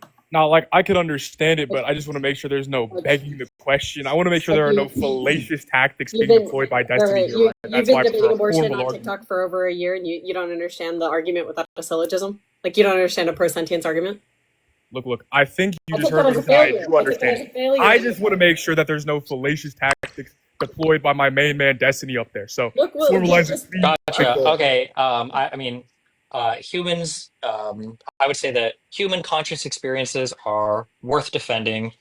I would say that human beings by the age, I guess, in gestation of about like 16 to 20 weeks after fetus, have the capacity to deploy a human conscious experience. Therefore, fetuses at age 16 to 20 weeks and onwards until death are worthy of, I guess, like moral protection, like formed as a syllogism, I guess.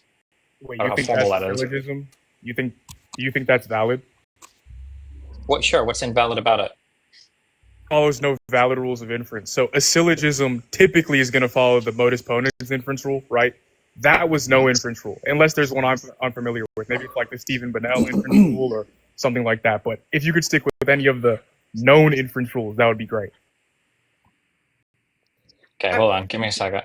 I'm actually unsure as to why. Like, okay, well, one, I don't actually believe that you need it syllogized. I think, like, look, he gave you what the view was, and you're very popular in these spaces, Saucy. So I would assume that you'd be able to make inferences about the view and then ask questions based off of this.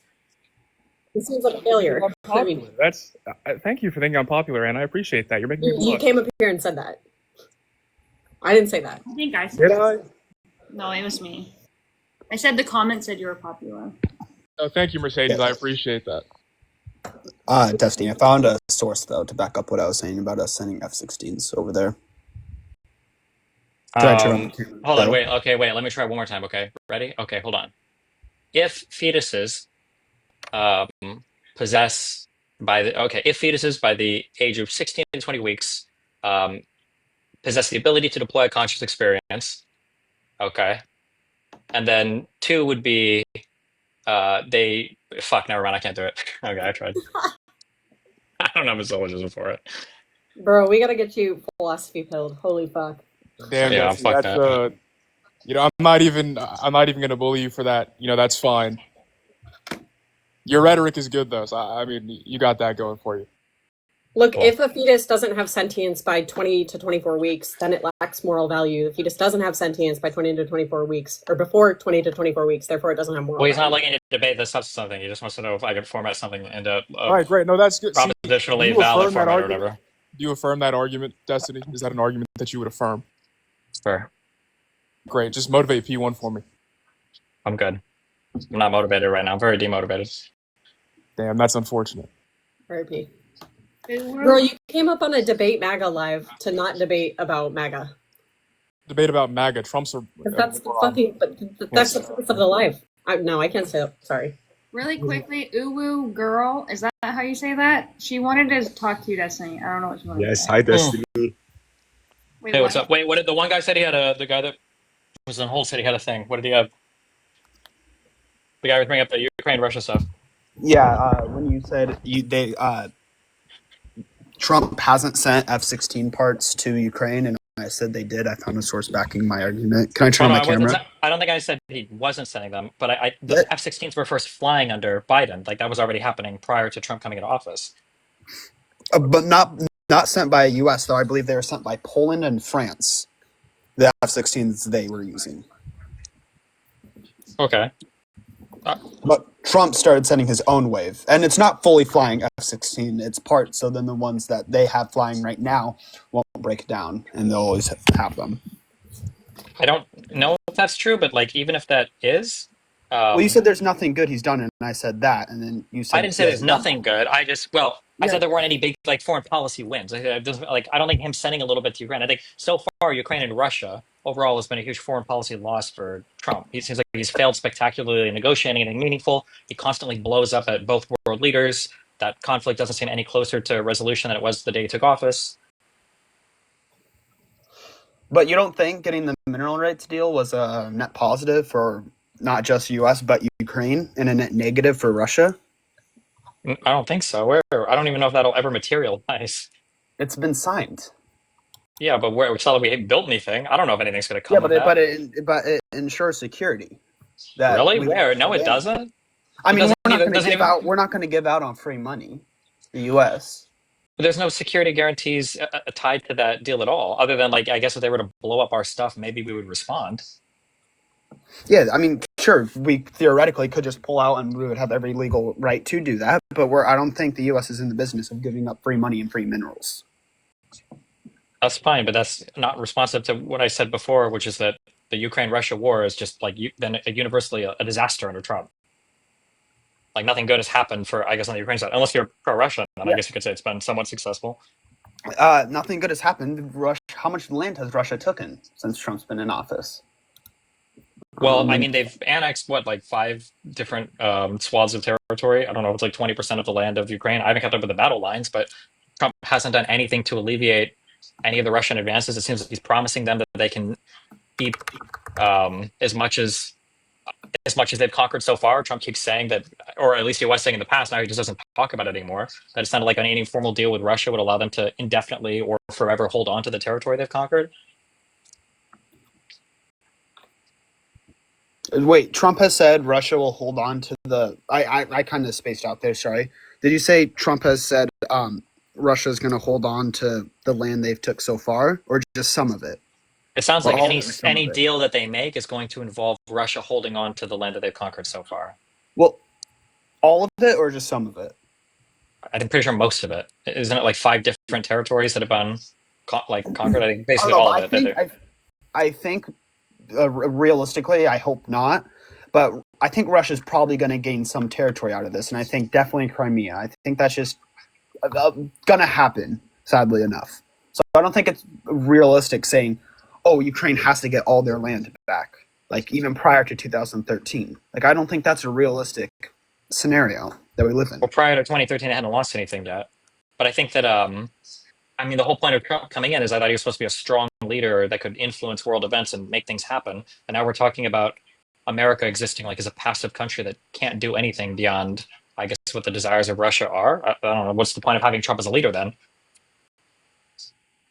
Wait, you think Trump is being a passive leader? If anything, I think he's being too aggressive with the bombings on Iran. In regards to Ukraine, Russia, I think he's been completely passive. I mean, what more do you want from him? We're sponsoring literally anything at all. We haven't done anything. We did nothing. We cut intelligence to Ukraine for a while. They got attacked a ton. We haven't negotiated anything on their behalf. They're like not going to get any of their land back. Zelensky came here. We blew them up. They're going to get some of their land back. I don't think so. I guess this isn't something we can debate on. We'll just have to wait and see. Really quick. Okay. Dean said he wanted to debate on Zio shit. If I read that correct. Sure, I guess. Dean, do you want to come up and debate Zio shit? I guess. I don't know what Zio shit means, but me neither. I mean, I heard that Destiny wants to just blow up all of Gaza. I mean, that's as far as I've heard. I don't know what was said, guys. There was a bunch of comments. I'm sorry. Dean's in there. So, Dean, do you want to come up and debate something? Yeah, let's get Dean Withers up here on panel. Girl, can we get the... No, let me... Love to see that. Someone said, let's go, finally. Ooh, I keep thinking that's a girl. I'm so sorry. Oh, no, it's fine. I understand. Destiny, can I ask you why you don't like the tariffs? About the tariffs? Yeah, what about them? Don't you think that they're a useful tool to divest America from their Chinese manufacturing base?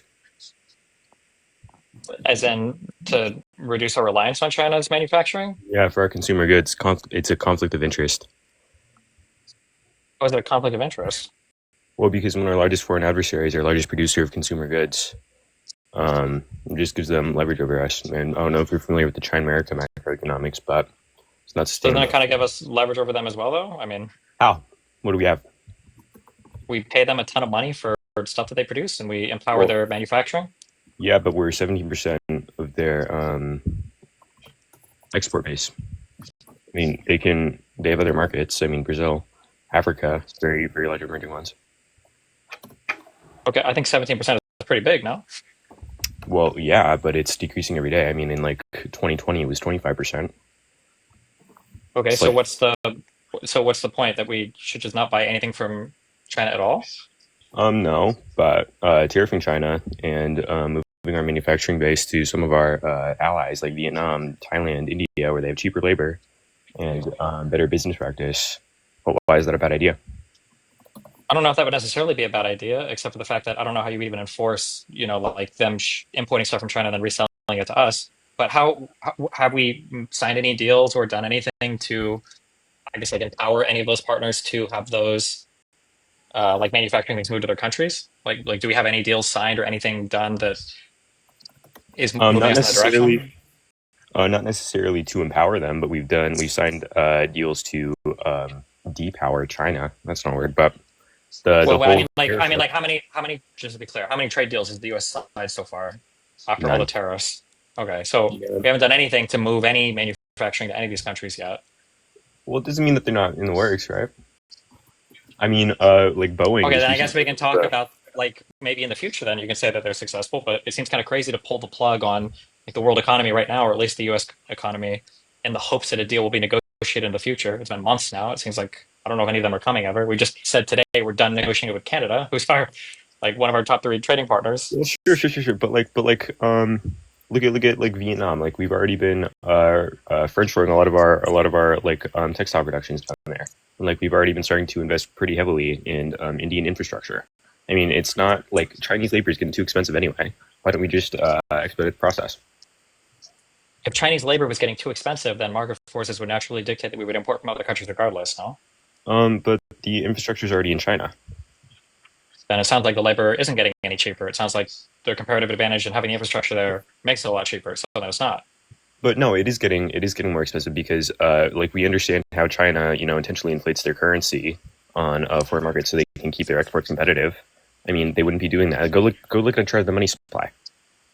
If they intentionally inflate their currency, wouldn't that mean that it's intentionally cheaper then for us to buy their stuff?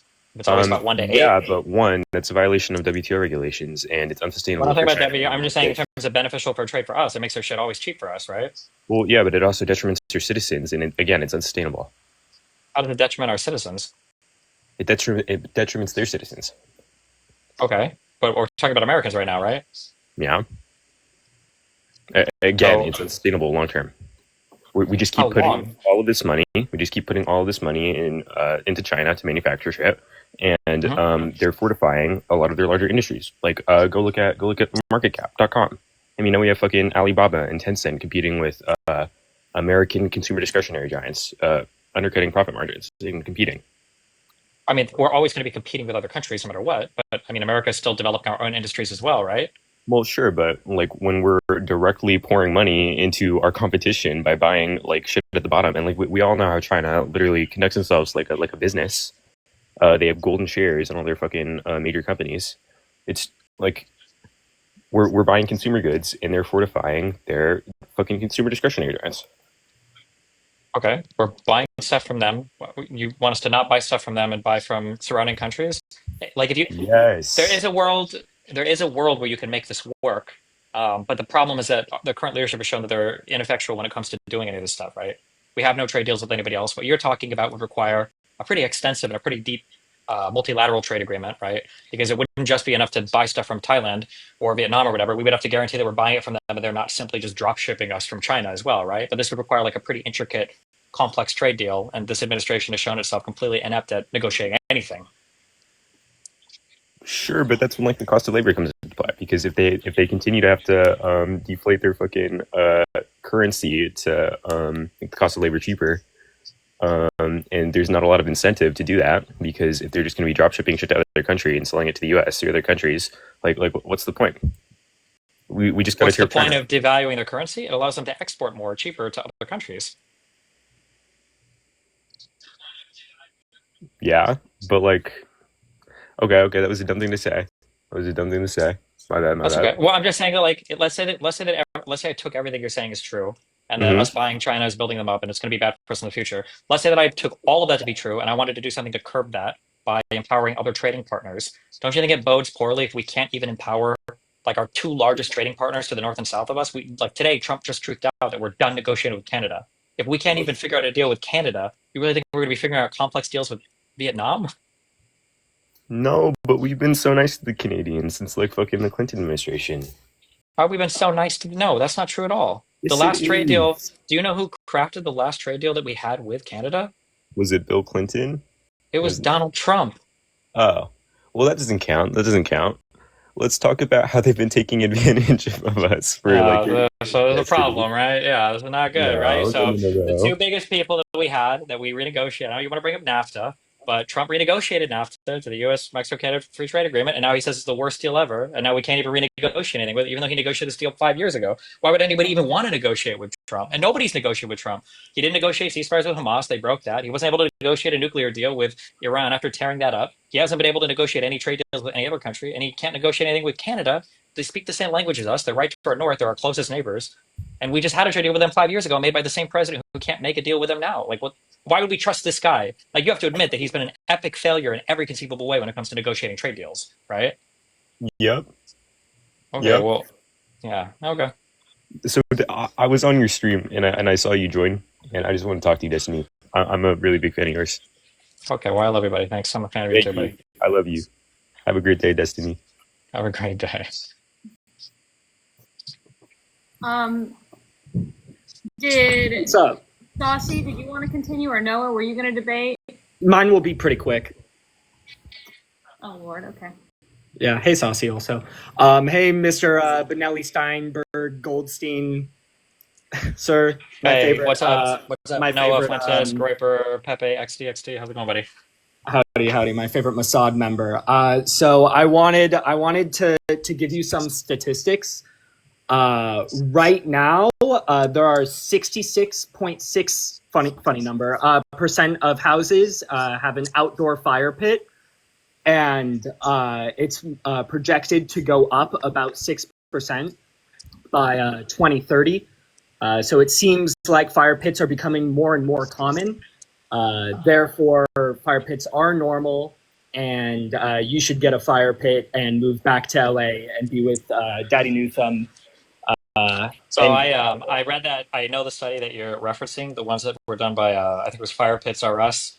And the problem with that study is what they do is they count every single apartment unit as a household, and if the entire apartment building has one fire pit outside, they automatically assign fire pits to every single household. So that study is actually complete and total BS. It's been debunked completely by Pools R Us. Actually, they did a response paper to it, and less than 10% of units in the United States have access to a fire pit. So I'm sorry. Wouldn't those people who have access to the fire pit through a apartment complex all technically have a fire pit, though, even though it's not their own? It's a communal fire No, pit. because apartments have restricted severely access to them because people that live in apartments and use fire pits usually roast their babies. Therefore, shouldn't they all be mortgageoids, not rentazoids? No, they'll never be supreme and glorious enough to ever have their own mortgages, and they'll be stuck renting, and they'll be stuck with their mortgages forever. Fuck, never mind. Get this guy out of here. Thank you, man. Love you. Love you too. Okay, I got time for one more. Give me pick a good one. Yeah. All right. So Destiny. So Destiny, look, you pro Israel. I'm so pro Israel. I'll do two more if you want. Go for it. I got you.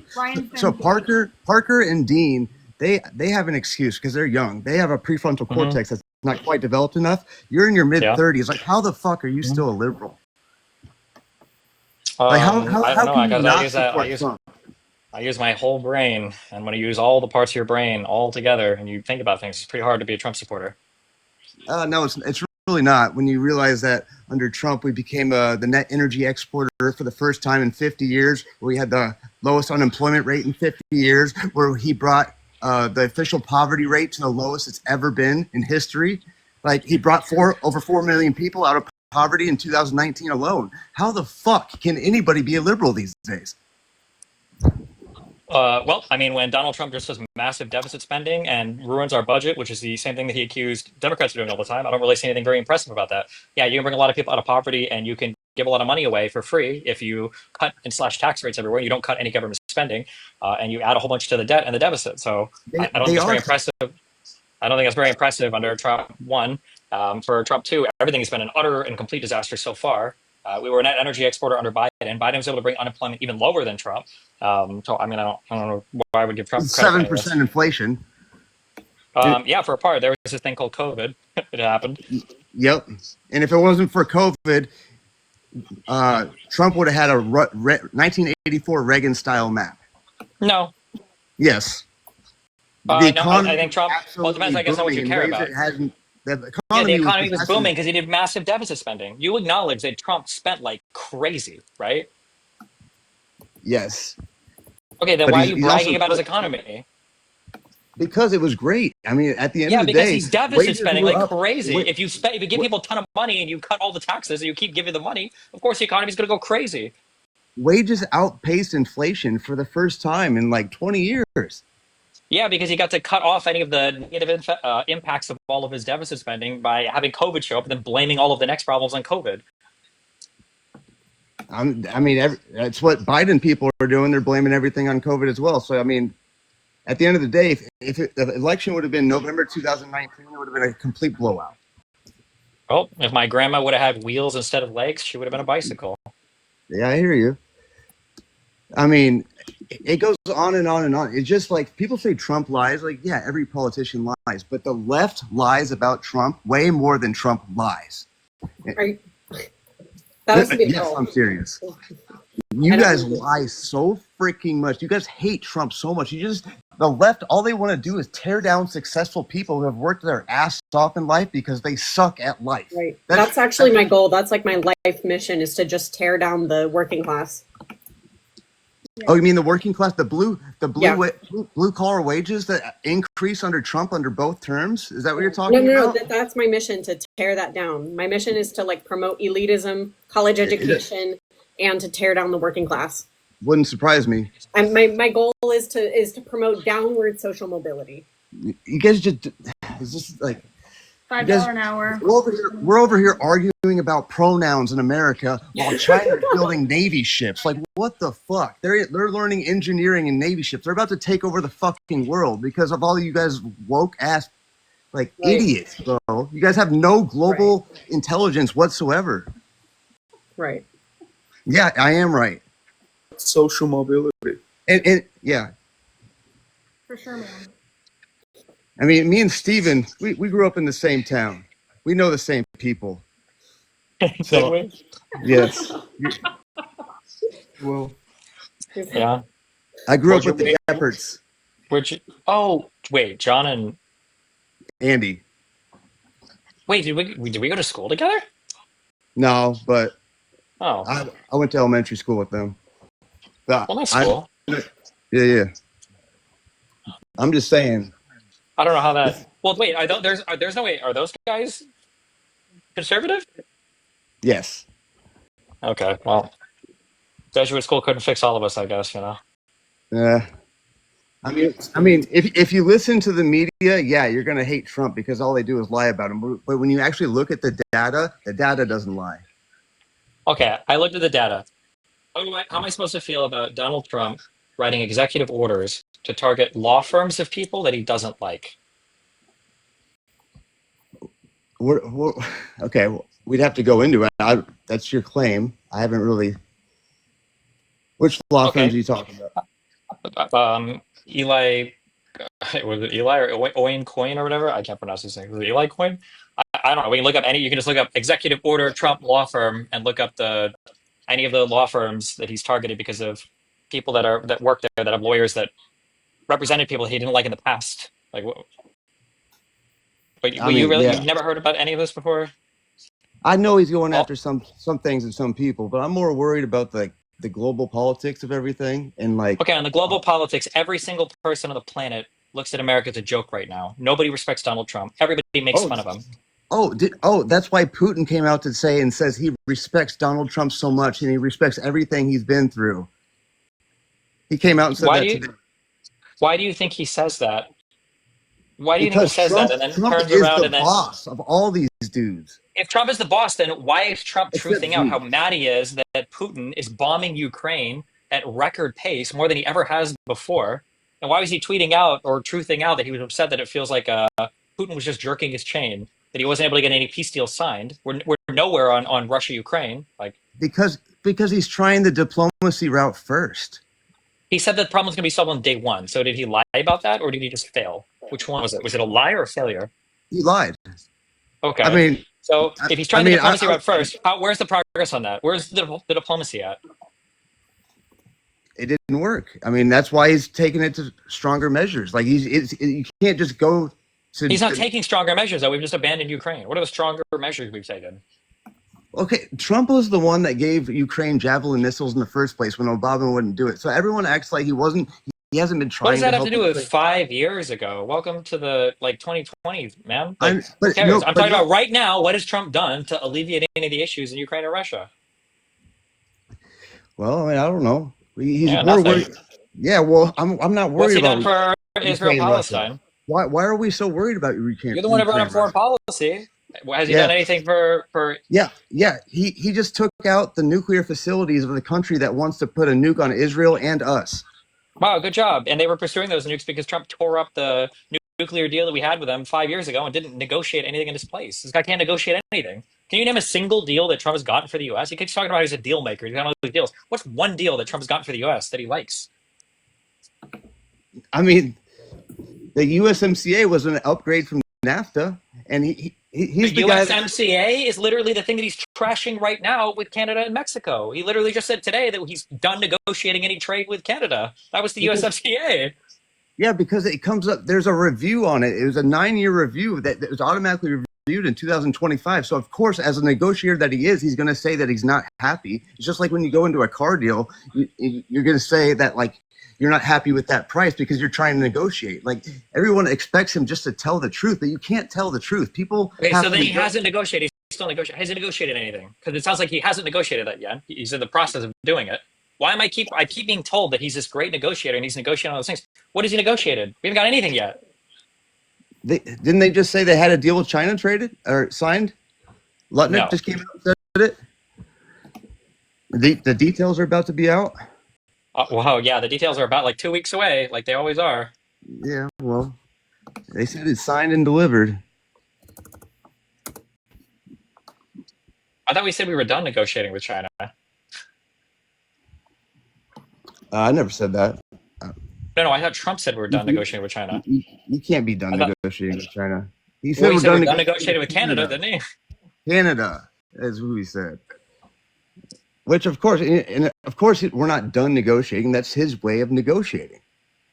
How That's can it be his your way way of negotiating if you constantly lie about everything and nobody knows what to believe? How is that a good negotiation strategy? Can you think of a single other place in life where anybody negotiates this way and gets anything done? Oh yeah, like most salesmen. How? When you go in as a salesman, you just say, "I'm done negotiating. Give me 5 times my price, or I'm leaving." You think people negotiate in the real world that way? Nobody anytime you negotiates that way. negotiate a car deal, I do that. I do when I negotiate car deals. I walk out all the time, and then they call me a few days later, and they're like, "Okay, we'll take $4,000 off, like you said."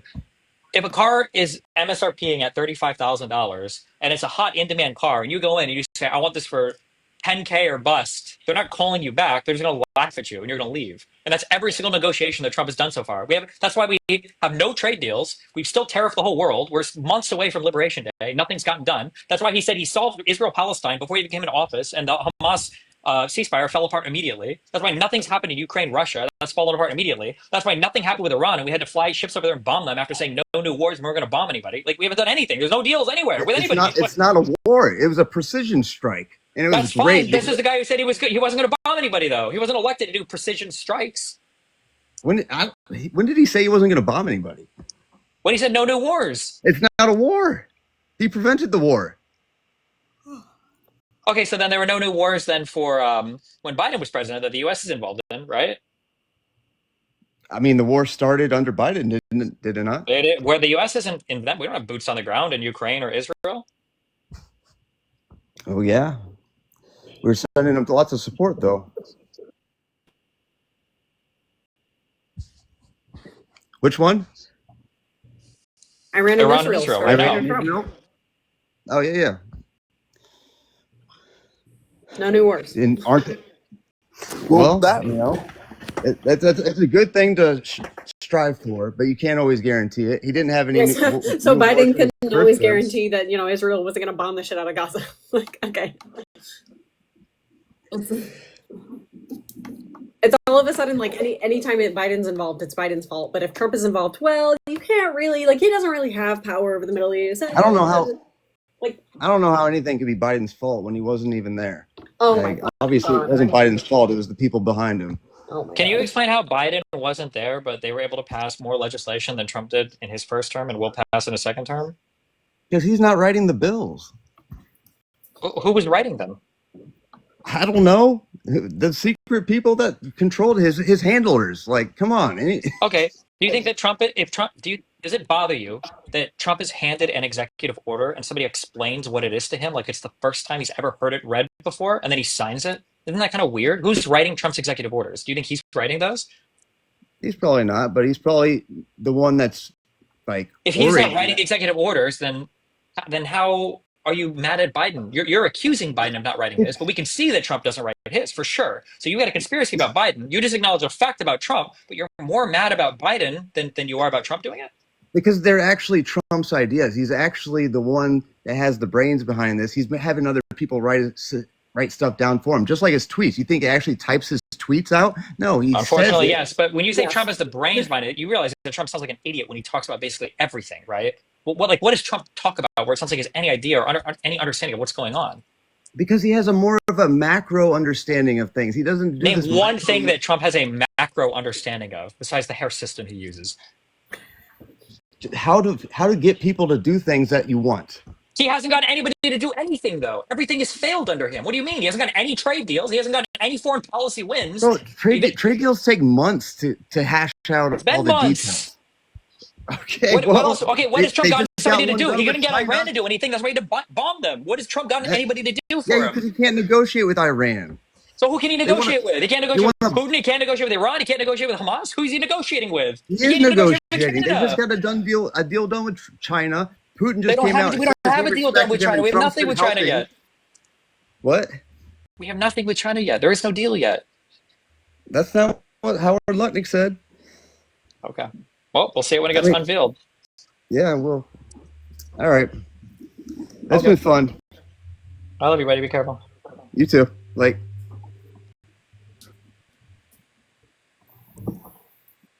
Okay, I'll do one more, and I gotta go. Go for it.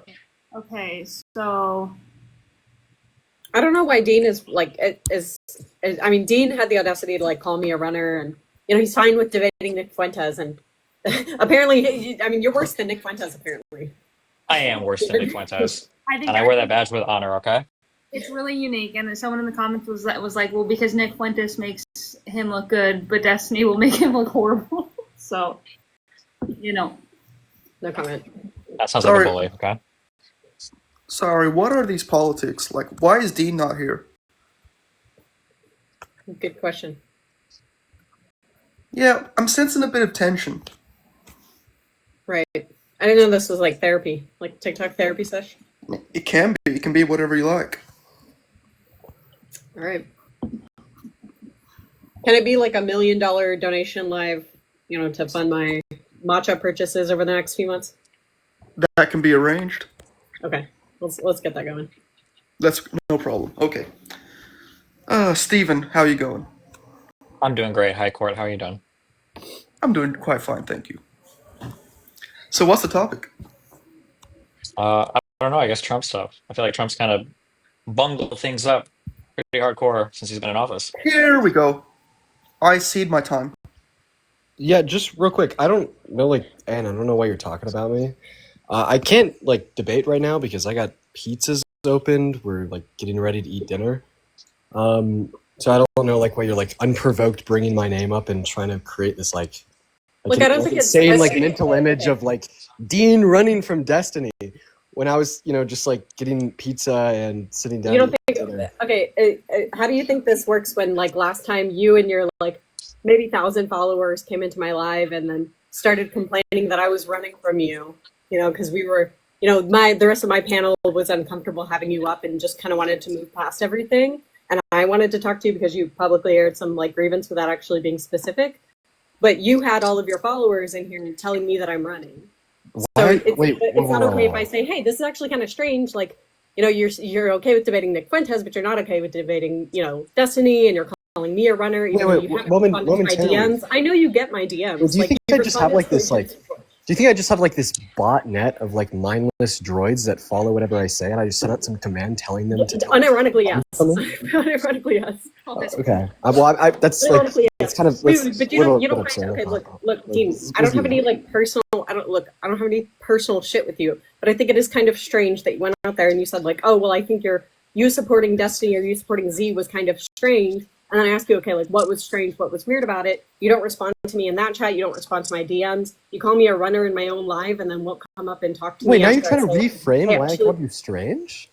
I'm pretty sure I took a screenshot of it. You called me weird. Yeah, wait, I called you weird specifically because you were just kind of like brushing off Z, making this baseless accusation against me of like using like the N-word hard R as if that like isn't some type of thing that can be damaging to my name or reputation. That's why I called you weird.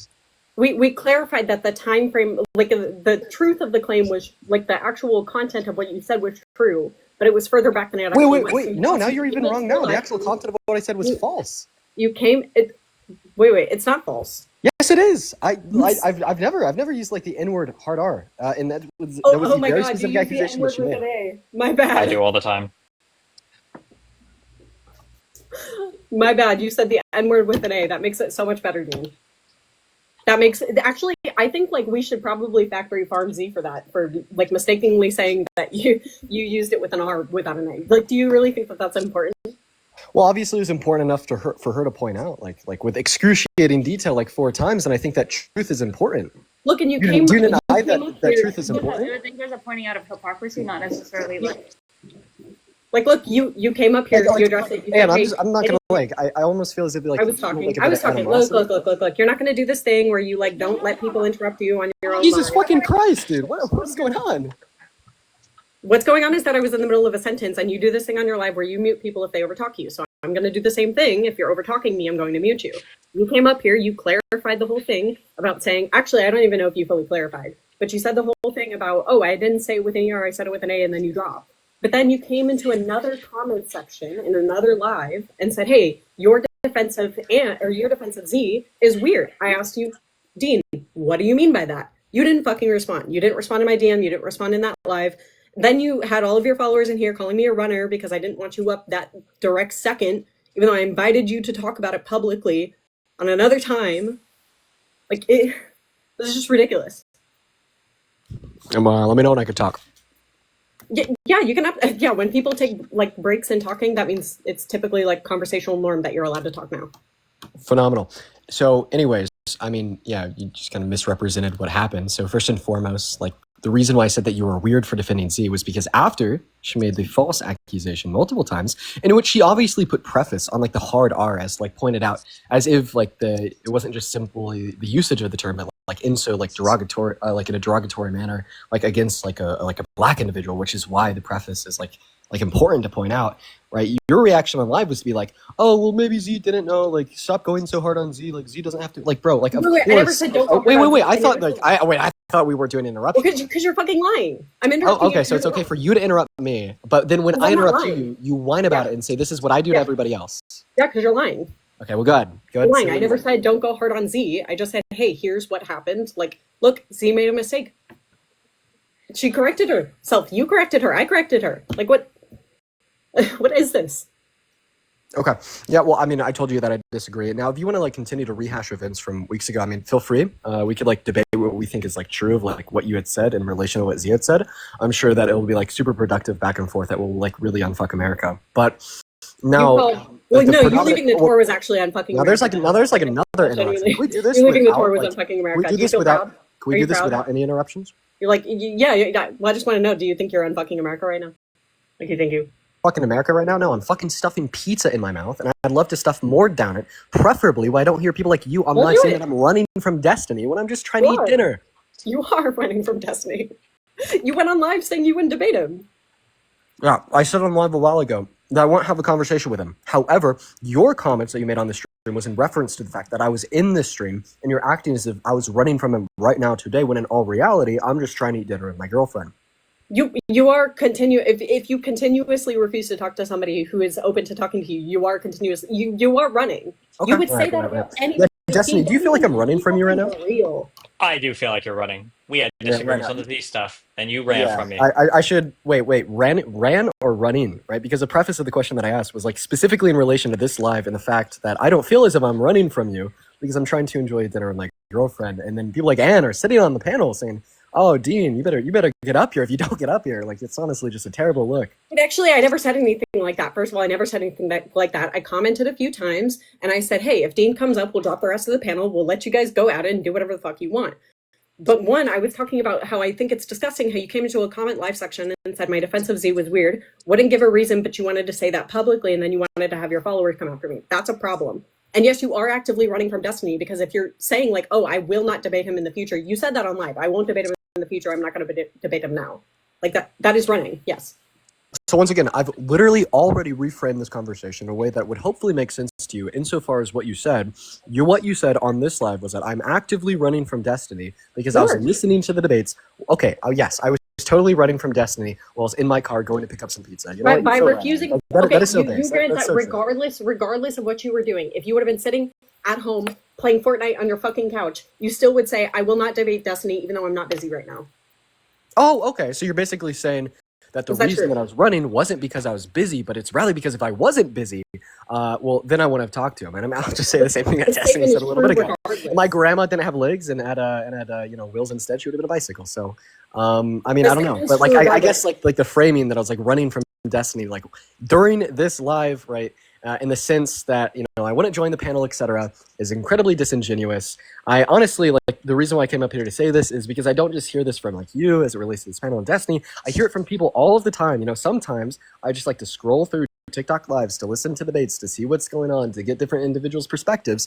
And then for whatever reason, whoever's hosting the live, they automatically assume because Dean will not, like, give them their undivided attention and join the live right now and just, stop whatever he's doing and have a conversation, that therefore Dean is a runner. Right? I guess that's the reason I came up here. Because that's exactly what you had said the moment before I joined, after I didn't type in the comment section for over 10 minutes. And I was just seriously listening.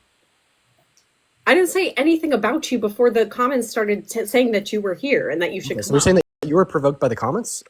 Yes, I saw the comments and I said, hey, if Dean's in here, then we should have him up. Oh, okay. So, I mean, you were not like, hey, if Dean's in here, we should have him up. You're like, no, I find it funny that Dean is No. I didn't fucking say any of that. The thing that I said was funny is that why are you lying like now? Nick fucking Fuentes. Why are we like trying to change the live clip? You want to pull? Okay, let's just pull the live clip. Yeah, for sure. Like the takeaway from what you'd said was not like, oh, Dean's in here, I wonder if he'll come up. No, the takeaway from what you said was, oh, like Dean debated Nick Fuentes, why won't he debate Destiny? That's weird. Like preluding to the idea that Dean's running from Destiny, etc. You'll debate a neo-Nazi, and now my fucking pizza's getting cold. Liberal. Like, come on. Yeah, you'll debate a neo-Nazi, but you won't debate a liberal. I found that weird. Okay. Once again, you're here. Look, you've spent how much time on this panel now? And you won't talk to them. Wait, I'm curious. Can I ask a question? What happened at dinner that made me such a horrible person? Well, I wouldn't say it was necessarily like the sit-down conversation that we had. I mean, for the most part of it, I actually enjoyed the conversation that we had. I would say it's like more that I learned about you from like in proximity to like your streams, maybe some of the things that had happened before in the streams, a better understanding of like your idea, like of your like what beliefs you hold to be the case. Like what you think is like best for the country, for the world. I don't know if like horrible person is what I'd say. I mean, I just think that you have like definitely some takes that I think are like pretty deplorable. What do you think is like? I'm just curious. What's like my most deplorable take? We don't have to dive into everything. I'm just curious. What is my most deplorable take? Like off the top of my head, like a couple things that like you find to be the case that like Or just the number one thing. Don't you know, just the number one, the most deplorable thing. I don't know if I've been able to like rank one on the spot. I mean, I'd probably say like some comments, beliefs as it relates to Israel, and then maybe like the usage of like particular words. What's like the most deplorable comment I made about Israel, or like the most deplorable opinion I have about Israel? I'm sure, like if I were to like go like pull up, like various. I'm not asking for like a clip. It's not like a make a syllogism of all the things. I'm just curious. Like, what is your impression? Like, I'm not gonna sit here and ask you to pull a quote from me. I'm genuinely just curious. What is the horrible, like, deplorable opinion?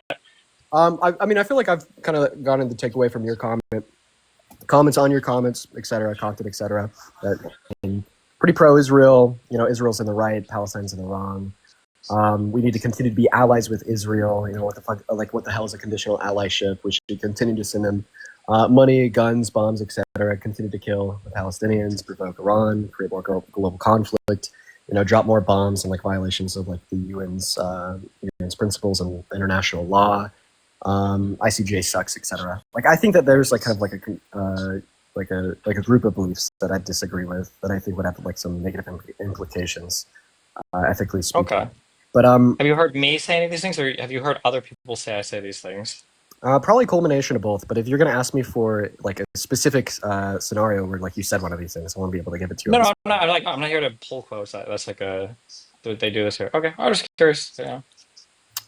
Yeah, and like so, I mean, like I don't know, like beliefs as it relates to Israel, and maybe like a couple other things like usage of terms. Like I haven't heard you say this specifically, but I've heard like friends say this about you. Like, you know, I don't know, like you necessarily seem like much of a big deal, like the usage of slurs, and like maybe there's some like derogatory language that you don't really care too much about.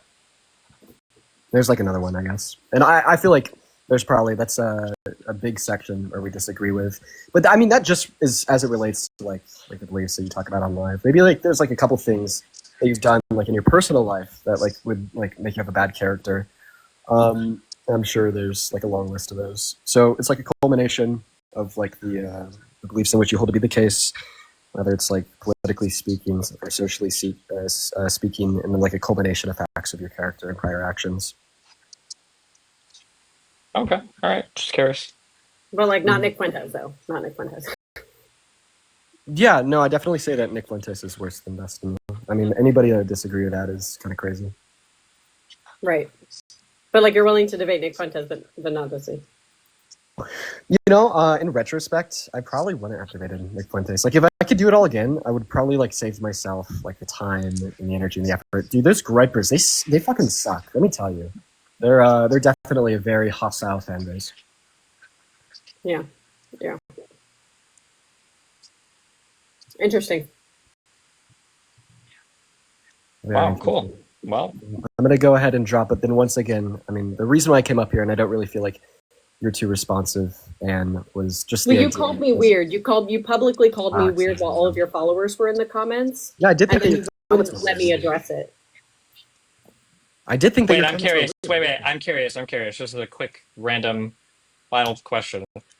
Do you acknowledge that I've never said that we should call people like racial slurs, but there are other large leftist content creators, I won't say their names, but it rhymes with Asan, that say that it's okay to call people certain racial slurs like Gusano or Cracker? I mean, maybe we could have a conversation about what a slur is. I don't know if like as it relates like against like white people in general, like Cracker is going to be a slur. Isn't like that specifically a slur against like Irish immigrants? I mean, even if it was a slur against Irish immigrants, is that still not a slur? Are Irish people not human? Well, I mean, I'm like based upon like the historical connotation of this of the term. Like, I do think it was actually used as like a very derogatory term against Irish immigrants. But I mean, so like maybe like there's an arguable case there. But as it relates to like the usage in like broader society, I don't know if it like meet my criteria for what I consider to be a slur. There are no slurs against white people at all? That's not possible? I think that like the broader takeaway from like what your question was as it relates to Hassan. I mean, I don't think that like Hassan's like a good dude either by any means. I think that maybe that's misinterpreted about me a lot. Is because like I'm not a fan of Destiny. This must mean that I'm a fan of Hassan. Now, like I think I've had like some civil discourse with him, but there's definitely also like some facts about him that I disagree with as well. I mean, I made that pretty public, like reacting to his content and whatnot. And as it relates to your question, saying is it like not possible like slur white people? Well, I mean, I'd say that like the term cracker probably doesn't meet my criteria for what a slur is, but I'm gonna go. What about like pasty white boy or redneck or white trash or? I mean, definitely Are there like any slurs against white people or? racial slur. I mean, sure. We could probably consider there to be like some slurs under like a particular usage of the term. But like, I guess the reason why I'd be maybe against that idea is because when I think of like slur, I think it's something that's like and like enormously wrong, like invoking some like greater sense of oppression against an individual or a group of individuals. And I mean, like you could probably assume that I would like hold to a different depiction of like what racism is compared to what you do. And maybe like a reason why I'd be like less willing to use like the term slur in relation to like derogatory terms against white individuals is because I don't think that they'd like fit like a particular depiction of like being like incredibly racist or anything and like the harm that it would generate. But I mean, like, I could definitely would it be okay to use slurs there's against like derogatory Jewish people in the language. United States since they're generally wealthier, more educated, don't experience like massive societal oppression or anything? And in the U.S., there are like no slurs against Jewish people. Well, I mean, I think that there definitely is slurs that exist against Jewish people. I mean, I can think of a couple off the top of my head. Why would they be slurs if they have like majority power status in the U.S.? They're not currently being oppressed by any systems or laws or people. Sure, I'll answer this question. However, after I answer this question, I'll probably go and eat my pizza before it gets cold. But I mean, I'll like give you the credit of answering a question before I head off. Like the reason I'd be like more willing to classify maybe like the K word as a slur against like Jewish individuals, but not like cracker as a slur against white individuals, is because like like the origins of the term was definitely like used as like an incredibly oppressive term to like further the dehumanization of like Jewish individuals, and like aided and abetted in like their systemic like slaughter. But I mean, as it relates to like the term cracker, like what's like the historical usage of the term as it related to some like greater system of oppression to like systemically slaughter white people? Is systemic slaughter the baseline for when you consider a thing a slur or not? I don't know if it's going to be necessary, but in this sense, it would be sufficient. And like, I just don't know. Should if, I like, be able to any other, call? like, What about like sufficient categories African would immigrants? that Should I be as able to call relates to, African? Should I be able to call African uh, immigrants the N word as long as I don't use the N word against like African Americans? Like it's not because I'm Nigeria or Kenya. Like these aren't like African American slaves in the United States. Is it okay against them since they have a different background and that word wasn't used to like systematically oppress or to slave those specific nationalities? Or I did tell you that I was going to head off after the last question that you okay, asked me. all right, that's fair. Okay, However, I don't mind like answering one more. yeah, go for it. You can have the last word on it. Go for it. I want to ask you another one. If that makes any sense. So I mean, yeah, as it like relates to usage of like the N word. So like, yes, this is going to like be sufficiently defined as a slur because of like the oppression of African Americans inside of America. However, like I'm sure that there's like various other reasons why we'd say that it is still considered a slur to use that against like African individuals that didn't experience the oppression of like an African American in American history. And I wouldn't mind like going through those reasons with you. In fact, like what I will say is it might even be useful to like have more critical dialogue on like why words are slurs or derogatory in general, and like why it's wrong to use these words, and why like large groups of people shouldn't use these words regardless of the context or intent.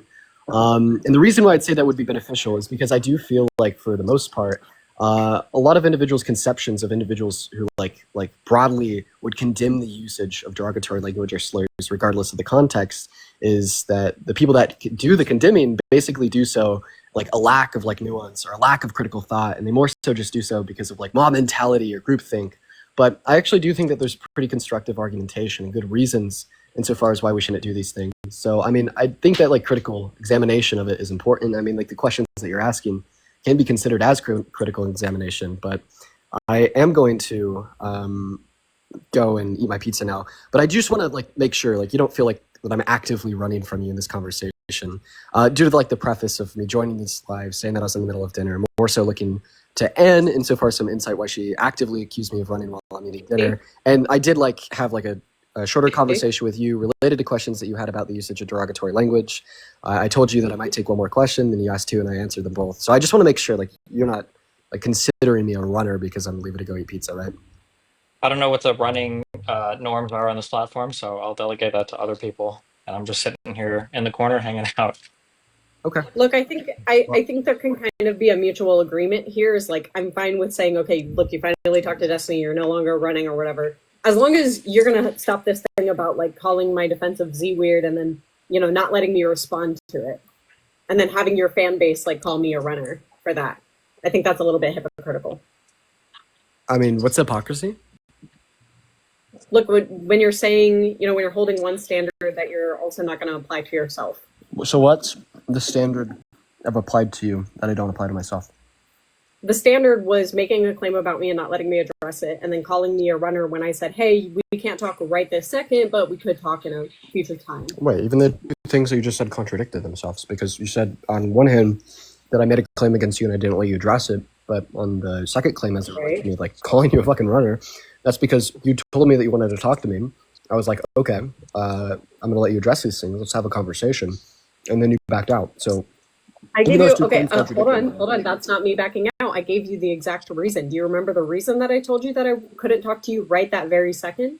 Just like you say, okay, well, I scroll in live and I see these fucking rando, like F-tier debaters on TikTok, and they always think that I'm running from them because I'm not coming up to debate them. Well, that's exactly what you did to me. Was I said, okay, like, look, we can talk about this now. I talked with the rest of the people on the panel. They said, hey, no, we don't want to talk to Dean right now. And, I had further discussion with them, and they said, actually, you know what? It's fine. Maybe have Dean on 10, 15 minutes later. And you said, no, I can't debate now. Oh, okay. Well, given the additional context, you didn't run. Okay, look, so that's fine. Look, I won't call you a runner. Don't call me a runner, and don't call me a weirdo publicly without like talking. I definitely don't take back the weird comments, but I will take back the runner comment given the additional context you just provided.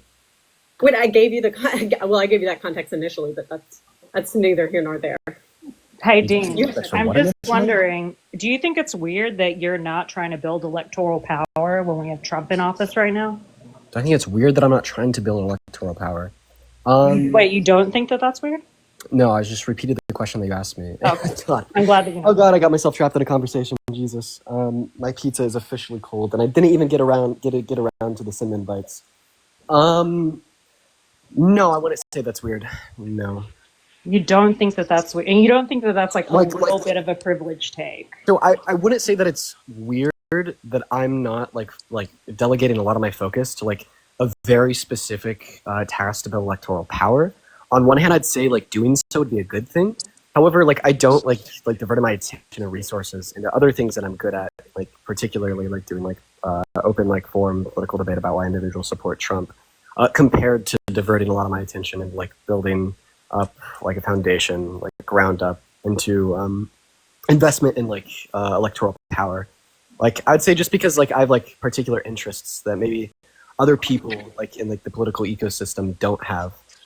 That doesn't make me weird. Like I'm pretty sure that like a functioning political ecosystem on the left would like include like a diversity of interests and actions, such as like a group of people over here like focusing on building an electoral power, and then a group of people over here maybe like focusing on trying to convince people on the other side of the aisle that they're wrong, and then maybe like a third group of people focused on like educational content, and maybe like a fifth group of people focused on like building the left up by seeking out. I get what you're saying, but I think it's weird to focus on taking down people that are trying to build electoral power when we're meant to all be on the same side. That's what I think is weird. I don't think it's weird that you have different interests. That's fine. But when you're in the comment section of every single live trying to tear us down, that's the part that I think is weird. Wait, when you say like tear you down, you mean like critique you? No, that's not what I'm saying. What do you mean by tear you down? Well, in the way that, I mean, do we have to go over the entire events of the last month, or? you're like talking about like all my critiques of you.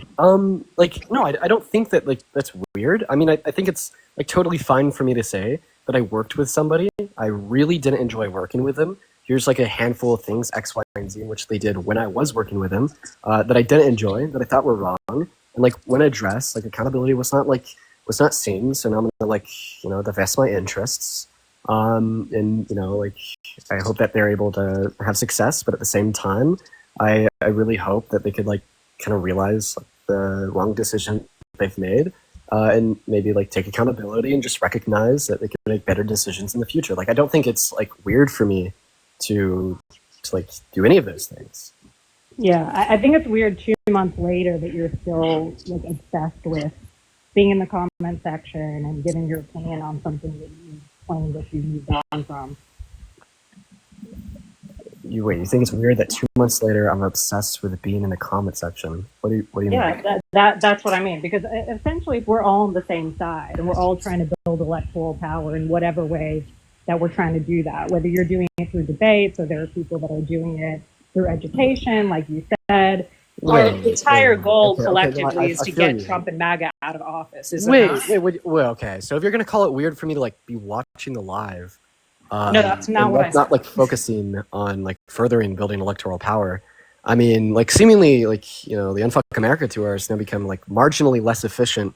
These like Ann's takeaways saying, well, let's no longer focus on like Stephen debating Trump supporters or maybe what the Unfuck America tour is about, and let's rather focus on the fact that Dean Withers is in the comment section running from destiny. You think you think us hosting like 3 lives a week is me focusing purely on you? Girl, I do not think about you. I want you to know that. I genuinely, unless you comment in a live, I don't think about you. Anne couldn't have said it better myself. Z, go ahead and take what Anne said, but instead of it being Anne directed towards Dean, make it Dean directed towards Z.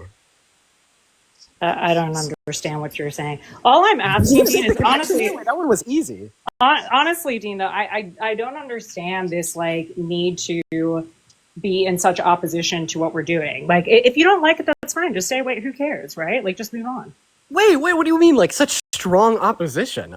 Dude, I voiced my concerns. I made it very clear where I sit. I made it very clear where I think you did. You made it very, very clear. And ever since then, I mean, you haven't seen me, like, with, like, fucking, like, pitchforks and, like, a 7-hour live every day, like, saying, oh, the Unfuck America tour needs to go. Like, no, I voiced my concerns. I gave my critiques. And, like, honestly, at this point, I've kind of disengaged. However, like, I haven't, like, thereby, like fallen from the positions that I've held. And I don't know, like, you just kind of sound butthurt. Disengaged? Yeah, I mean, like, listen, I guess it's very clarifying to me that you said that you're not really here to build electoral power. So that's actually answered a lot of what my questions were, because I thought that you were. So the fact that you're not, okay, that's fine. Okay, now you're just equivocating. So what I specifically said is I'm not relegating like most of my focus into building like a ground up foundation dedicated to like holding electoral power via like hiring like canvassers to get out there and get individuals registered to vote. And then I went on to like give an explanation of like the political ecosphere and how like my interests more so align with like A, educational content, and B, debate content, insofar as informing individuals on the left and trying to get individuals to go from the right to the left. And like your takeaway from that is that, oh, I'm just not focused on electoral power at all. Like, what do you ultimately think that what I do amounts to?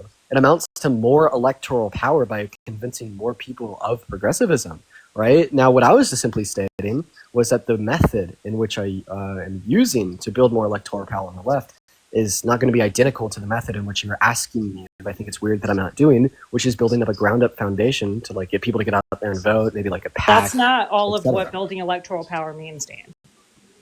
Okay, well, that's not all of what building electoral power means. Like referring to it also just means building out an infrastructure of people that want to support each other, like what the right has done, right? So, okay, well, then I could say that's a big part of what I've been building out to build more electoral power on the left is convincing more people on the right that they should be on the left.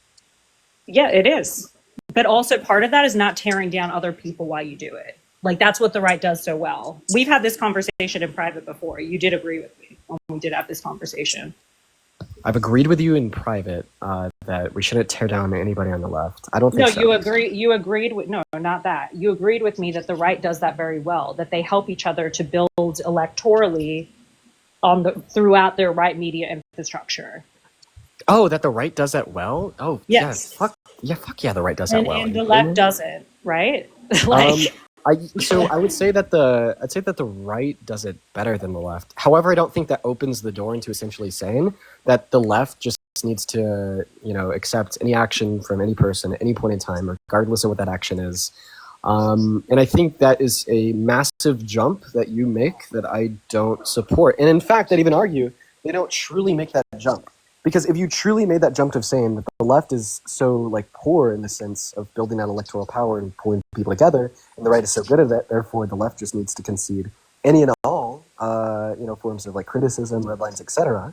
Why are you criticizing me right now? Well, there's a way to do that behind closed doors, which is what I'm sure they do on the right all the time. Yeah. Wait, Z, we're not behind closed doors right now. You should stop criticizing me so we don't hurt the electoral power of the left.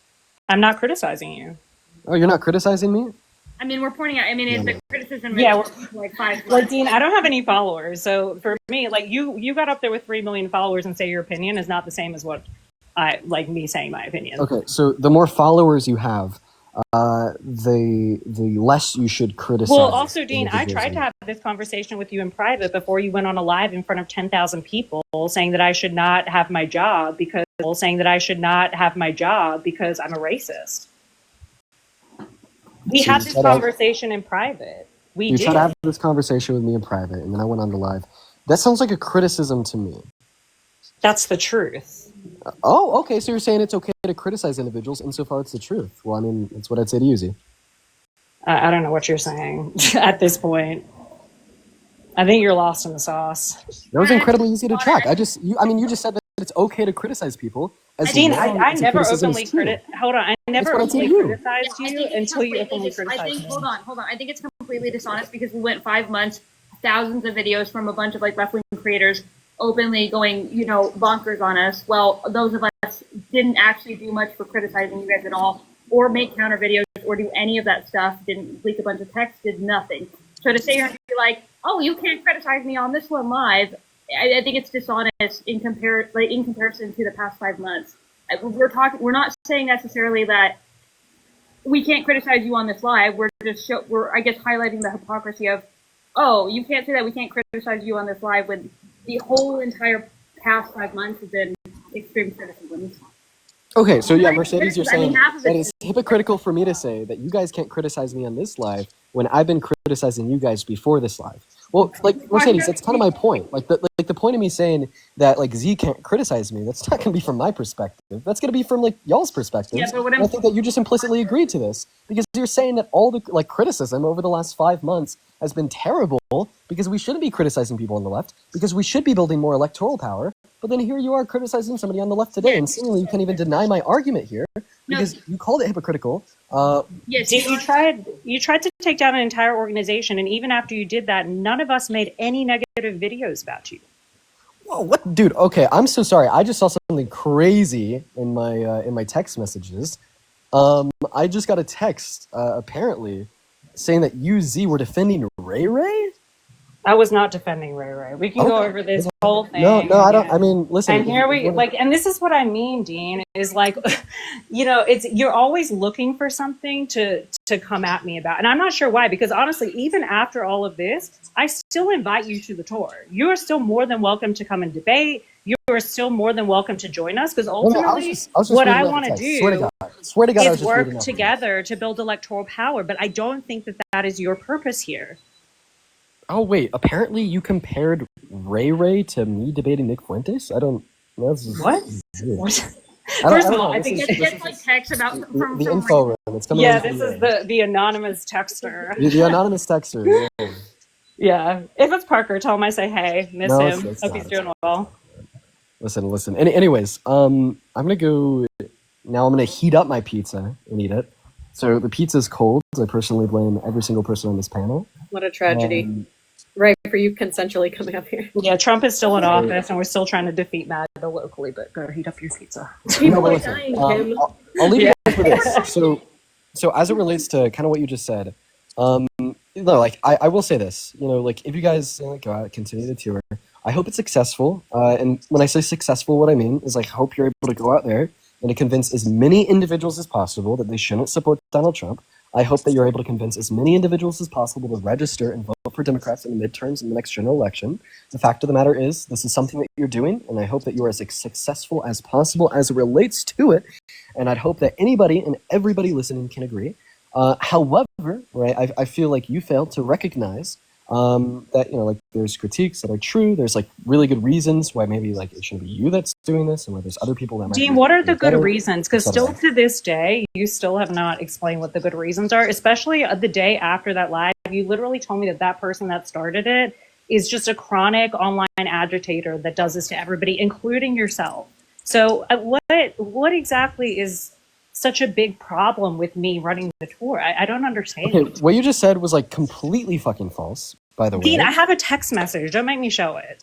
No, you've already showed it. You've already posted it everywhere. Next time, do it over. I mean, you told me most of this over the phone. But I don't even know why like you're fucking lying right now. So you have a text message. Yes, you are. I have the message. Yeah, and what's the date of the message? I can show you if you would like. It's like fucking 3 weeks.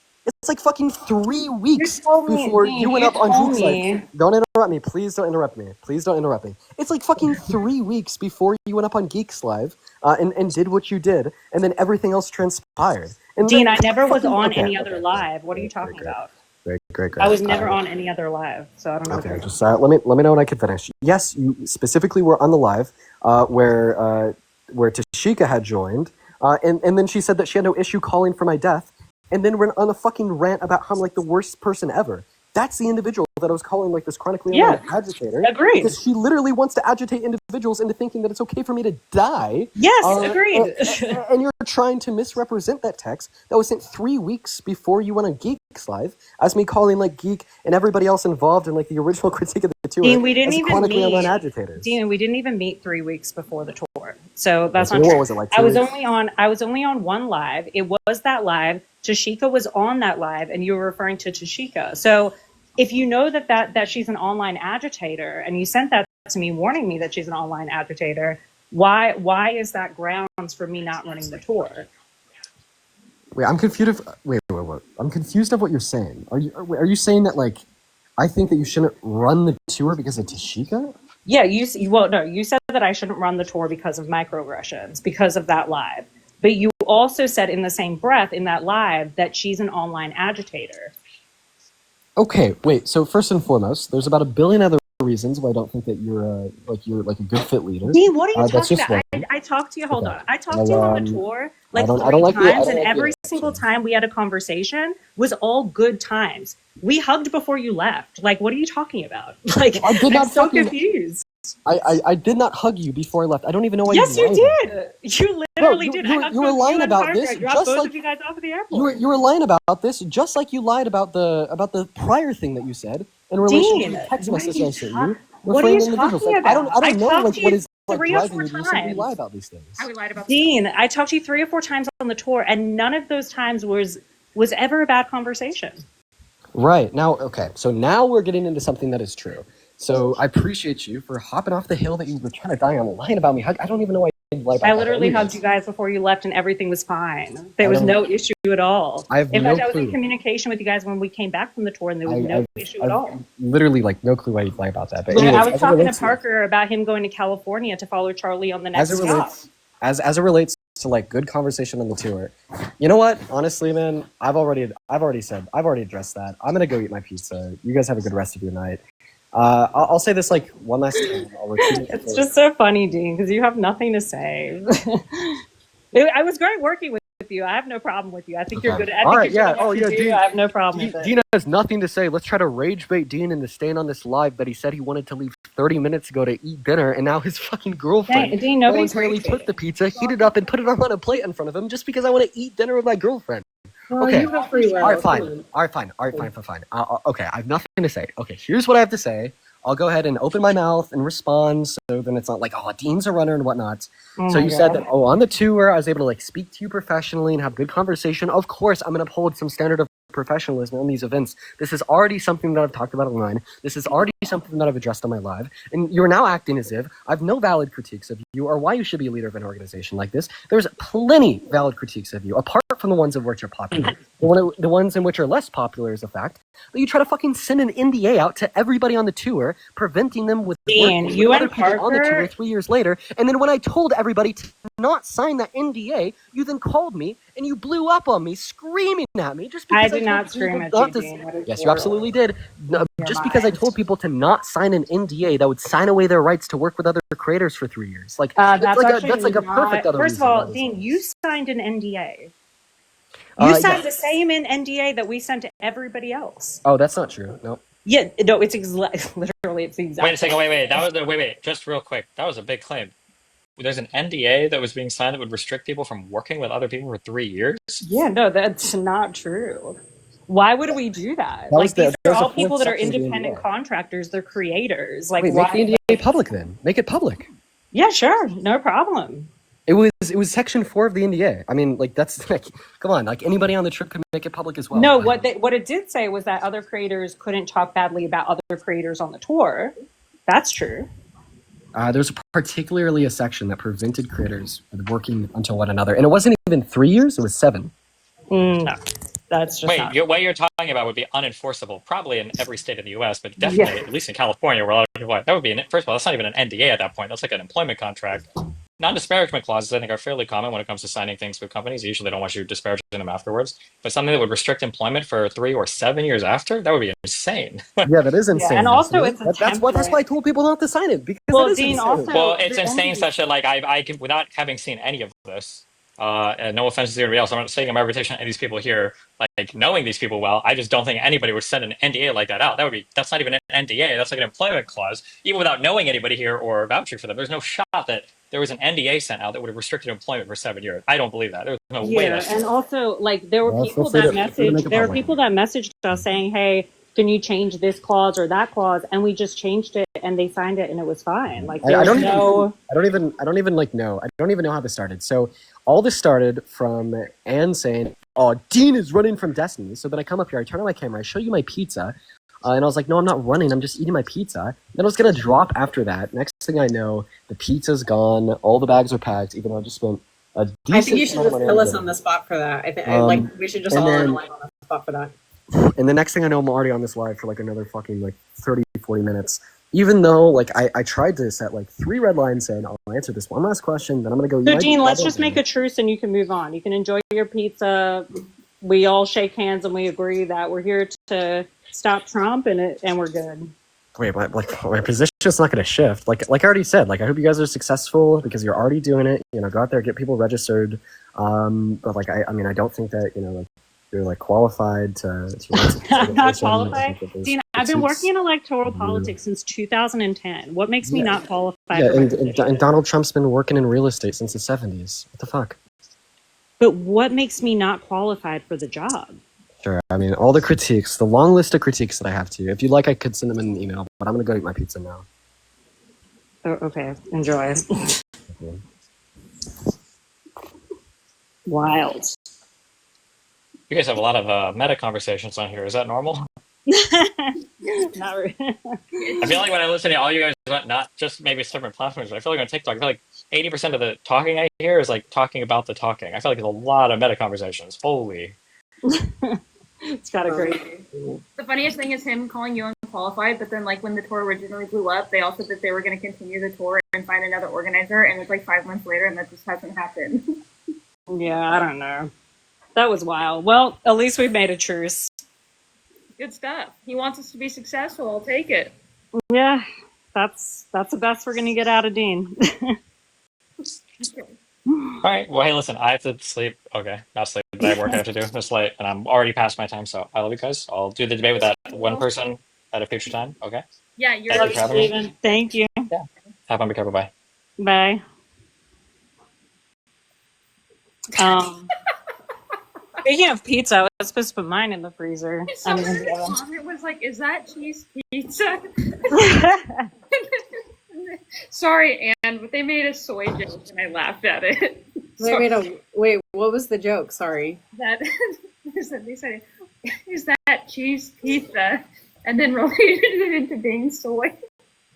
Don't let Oh my God. because I don't want to get canceled. Well, I think unnamed people who have been on this panel within the last few minutes are soy for other reasons, but that's none of my business. That's funny. Okay. That was good. Does anyone want to, are we done? I should be going on a walk. That was really good, guys. I fucking love y'all. No, not Stephen being like you guys don't have any like real conversations. It's all like meta about the conversations, and I'm like, we've been debating MAGA for like the last 2 weeks. Yeah. Funny. Good stuff, guys. Okay. Cool, guys. I'm gonna go eat, but wish y'all well. Talk soon. Love you. You're awesome. Love you guys. Bye. I am. I'm guessing Athena. Well, I didn't see her in the requests like the entire time. I saw her in the comments, but I have a feeling that I feel like she wouldn't debate Destiny, and I think that's because Destiny would smack down so hard. I don't know. Someone just at me. What is the at? Anne's worried Steven's gonna hate her. I don't know. What? Luckily on this side, when you join the non-extra soy, god level soy, we don't have to worry about disagreeing or having any differences and then just deciding to drop one another off the edge.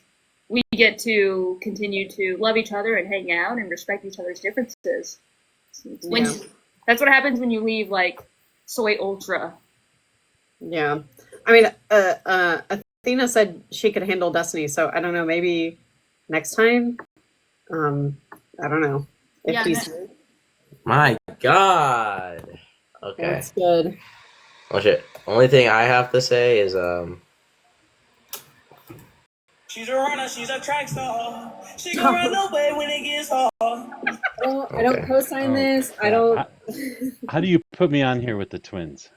oh my God. Mojo. Get the fuck out of here. Yeah, honestly. Listen to these two. They're the same person. Just so you know. Fucking God. Athena could not handle Destiny's 6-inch dick, let me tell you. For sure. Oh, hell no. I mean, I did not want that. I'm saying people need to be going on to Dean's live and saying, Dean, what? Your pizza's still cold? Your pizza's still cold? Okay. I just don't understand, like, you can log off anytime. It's interesting because he'll say, like, oh, when I scroll into these rando, like, F-tier debaters' lives, and I see them, and they're like, Dean is running. And I, like, choose actively not to come up on the live. So then, like, choose actively to leave. If your pizza's cold, then that's, like, the end of the world.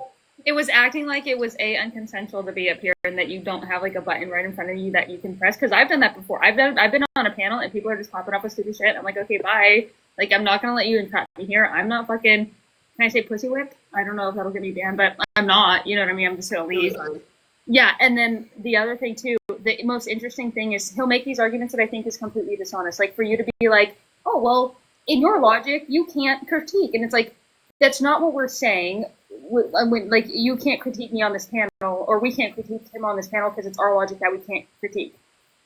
Our statement is like, hey, 5 months of just slamming an organization that is actually trying to go debate MAGA is probably stupid and like counterproductive to the electoral. So like, let's not do that. And that is what it's kind of like. He is a straw man. Yeah, we're sacrificing something to gain something. The reason we're critiquing you right now, which is out of character for us, is to get you to stop the mass critiquing that you're doing. That's it. Yeah, I don't think somebody in the comments said like, oh, talking about him after he's gone is a choice.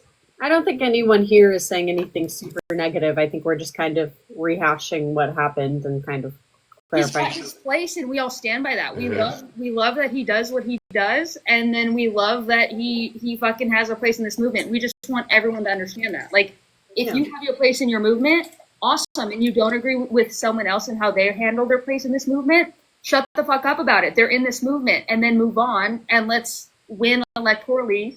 Even if you think voting Kamala Harris is damage control, just fucking do it and get Trump. Like, I don't know. I think it's common sense. It's a no-brainer. I think it was so funny to me what he was doing, he was prepping so he could leave at any time if the conversation got too challenging. I think that's why he did the pizza thing initially, and then he consistently kept bringing it up. So like he at any time he could have an excuse, and he got to decide how long he actually wanted to stay on the panel. It was very fucking Does he comment in the comments when he's just watching these lives? Yeah.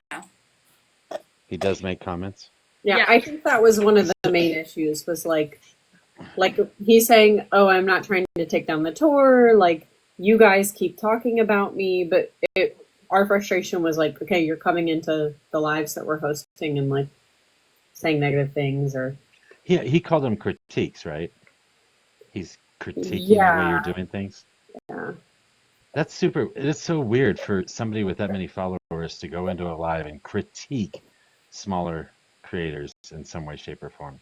Yeah, and then thinking it's not going to have a negative impact. Like, for example, when you have that many following or that much of a following, and you think you're just critiquing, but in all actuality, I mean, sometimes this turns into like cancellation events, or sometimes it turns into sending thousands of people in your Discord to go mass report. Not saying that he's doing that. Not saying that he's saying, "Oh, go mass report." But if it's like, "Hey, I'm live," and everyone's on his side, then what happens is naturally, because this, I don't know, it's just humanity, they'll start mass reporting, or they'll start like mass commenting, negative shit. And it's the realization that you have the power to do that, and then just calling it critiquing. Yeah, you've got quite a few followers. I'm sure that you have some people that have left and commented on people's chats or lives or videos that they post, if in favor of you or against them or something like that. And that's right? the thing is, you'll see really quickly that I don't do that, and I discourage that. I don't. You don't, but your followers are going to do it whether you say anything or not. And even if you tell them to stop, they'll still do it. Yeah, but that's the thing is, at least I do. At least I have that barrier of, I'm like, hey, we don't attack people, we don't dox people. Every single one of these left-wing creators, they know what's going on, they know what's going to happen, and they don't ever try to do buffer or damage control. Like some of these left-wing creators who their following would go dox one of the other creators, and they knew that was potential. For me, everyone knows that I'm not cool with that, and it's not happening. And if someone of mine does that, they're getting called the fuck out. Yeah. So even if he says not to, even if he tells people not to, just by being in the room here himself or making these critiques, he's pointing in your direction. I mean, he's saying, look, these are the things that these people are doing wrong, and then he'll say, but don't do anything about it or don't say anything, knowing that he's not going to be able to stop him anyway, or hoping they do anyway. Yeah. I think the funny part to me, he was like so heavily hedging on like the dinner question that Destiny was having. Like, let's specifically change the dinner. It's like, oh well, was it like really the dinner? But there's like other points like later on when I like started like learn about it, and it was I think he just said shit to try. I think he just lies a lot, honestly, because he had actually there's no critique there. Or he could bring up any specific point during the dinner, at which point, like, he was like, oh, Destiny's not a good person, or this specific take that he has isn't good. He retracted the prior statement he was making and said it was later on after the dinner. Yeah, Mojo, remember when I was in your live and Pallet said he didn't like Destiny because of the recent Pixie shit, and I said, so if Destiny wins the case, will you change your opinion? You send everything you just said, and he said no. So I don't really think people even care about like the actual drama. I think they just don't like him. They don't. Yeah. It's like, okay. It's like, okay, if he wins the case, you still think he did the action. It's like, okay, I guess so. The left is toxic like this. We do this. I don't know why the right doesn't, or I don't know how the right hides it, but we like to do it on the left for sure. I mean, it's crazy. No, like, get this. Tucker Carlson will be at the Student Action Summit in July.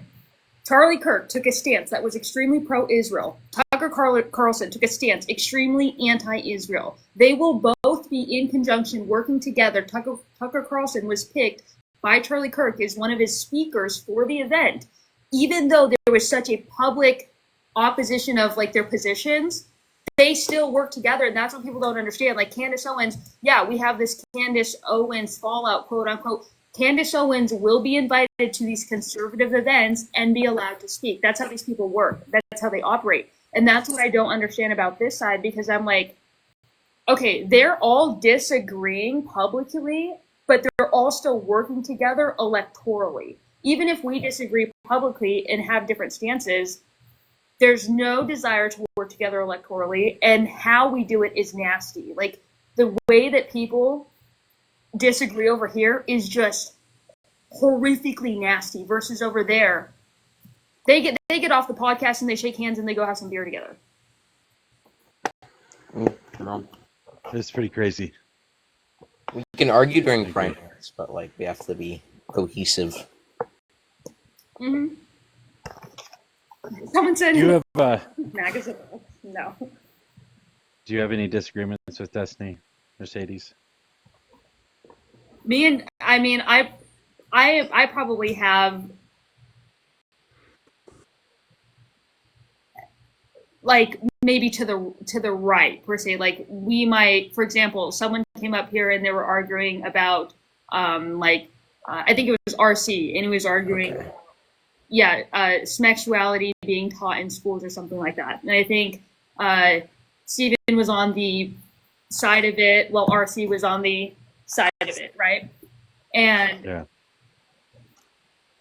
I don't believe any of that type of shit should be taught in school, right? So, like, I guess would that be an agreement with Destiny, but not in a position that puts me more left? Does that make sense? It would be something I would disagree with you on. I have plenty of disagreements with Destiny. I don't agree with everything he says. Disagree with his stance on Israel. I disagree with his stance on Rittenhouse.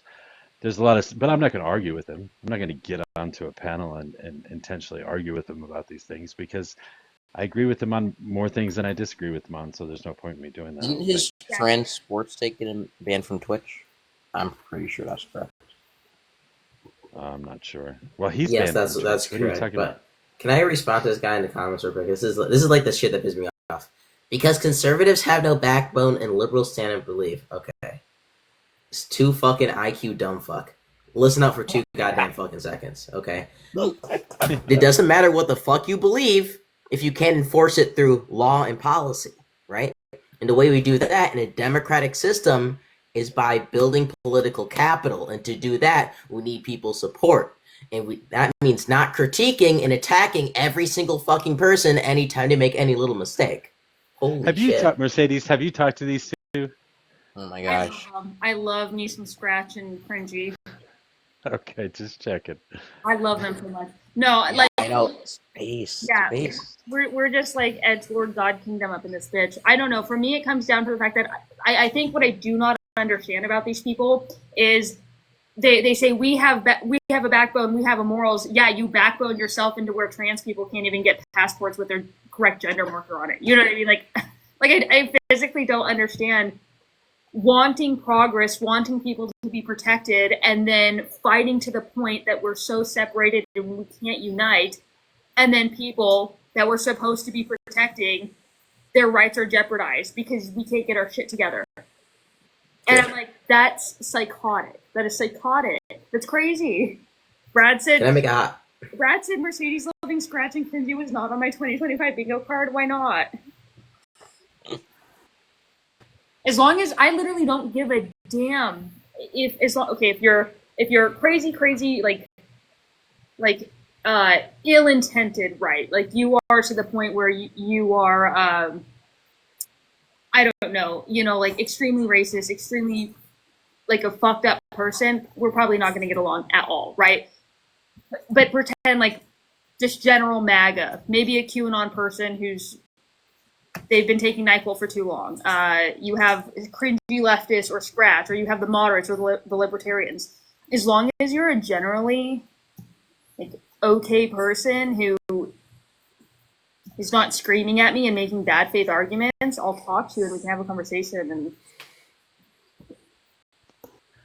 I agree with Brad here. Yeah, here's I have kind of like maybe a hot take. I hear this a lot. Like I'll talk to like black activists or people or like feminists who'll be like, oh, men or white people can't be included on these conversations or on this movement because these are women's issues and only women get to speak in them, and these are black issues and only black people speak in them, and allowing like black people, allowing white people or allowing like men here and saying that we have to help educate these people into our spaces is victim blaming, right? Because we're the victims of the oppression, and by you making us actually have to work towards not making us oppressed or victim blaming. And here's what I'm gonna say to that. I don't even know, like, the victim blaming isn't, like, if you are actively, like, subverting your own movement because you're not willing to work and let other people into your space who are a different skin color or a different gender than you because you think it's victim blaming, I don't think you actually care about, like, advancing the goals of feminism or advancing the goals of black activists and ending systemic racism. You just want to do your little virtue signals and pretend like you actually care about shit. You don't care about coalition building. You don't care about building a movement. And that's the shit that really gets me fucking mad. Especially when they say, like, the emotional energy I expend having to educate these people every day. I'm like, why are you debating on TikTok lives? They put You're themselves decided to create the live, buddy. You can always leave. They literally put themselves in these positions and then cry about being put in the position as they're making money off of the position they've been put in. It's fucking psycho, dude. It's crazy. The leftist side scares me. I'm going to say something I shouldn't. They're going to call my job. Exactly. The leftist side will call your job. They'll have your auntie, your mom, your Grammy, your fucking pappy all on speed dial within 20 minutes. Your address will be broadcasted on live TV. It's pretty psycho what these people can do and what little can trigger it. Well, it's like one of the last ones that came on. They were seemingly keeping a database of people, so they had information from Discord that had already been deleted like 3-4 months before that. The whole Discord had been deleted, but they had kept the information from almost a year ago. They had kept this information, and that was on Anne, correct? I think if I'm not mistaken, it was information that they had on Anne, something that Anne had said in a Discord that had already deleted the entirety of its Discord. So Yep. It just seems so weird that they would keep something so long. A leftist would keep something so long about another leftist. Well, and the thing about that too was what Anne's issue was with it was the person who brought that up was completely dishonest and said that Anne herself did that, and Anne was like, "No, I never made that. Someone else made it about Anne, and then posted it in the Discord." So they took Anne's photo because it was a photo. They took Anne's photo, created this image, and sent it. And then they all blamed Anne. And then the Discord got deleted. And I'm like, wait, what? Like, and because they won't even listen to that. They don't even care about the truth. They don't even want to explore the option that, no, Anne herself did not create this image. The image was created, someone else created it. And they don't care, though. And I'm like, Anne is like, she's an open border vegan leftist. Like, this girl, she is very pro human fucking rights, and just watching her be mischaracterized, I'm like, no, I hate that. They're such a sweet person. I gotta get better at they're fucking amazing, and I love them so much. I'm so glad I've met them. Oh, I didn't know that either. No, it's okay. It's okay. I think most of us we're getting it. We're getting it. Mercedes is pro. Do you want Noah to come up? Or Noah wants to come up? Yeah, no, you can come up. Noah said Mercedes is pro rights but anti-black. That's so wild. Oh, that'll be crazy. Mojo, do you want to do like a Unfuck America tour like donation stream on your live sometime? That's crazy. I don't know. What's up? So I have a little bit of input, and it's a little meta. But when you think about leftists versus liberals, I guess is the way I'll categorize it. It seems like leftists kind of want to be a social group, and liberals actually want political power and like political change. And I know we've talked about this a lot, but it's just so unbelievably frustrating, the purity testing that destroys liberal ideology and makes the horseshoe theory real, and it starts to kind of crumble society if all you care about is the social group rather than actual political power. Okay, if you're gonna characterize leftists as a social group, yeah, I might agree with you. But leftists as an ideology, no. I am a Marxist. I'm Gen X, so I'm an old guy, and I'm also a vegetarian. So I fit into that leftist category, but I am here talking about ending this kind of purity testing. So Yeah, I don't, yeah, of yeah, don't. course. I use leftist as the colloquial leftist, not as like the Okay, actual leftist ideology. okay, good. Yeah, because No, I agree with a lot of it. Yeah, what's up? because you're a Destiny stan, right?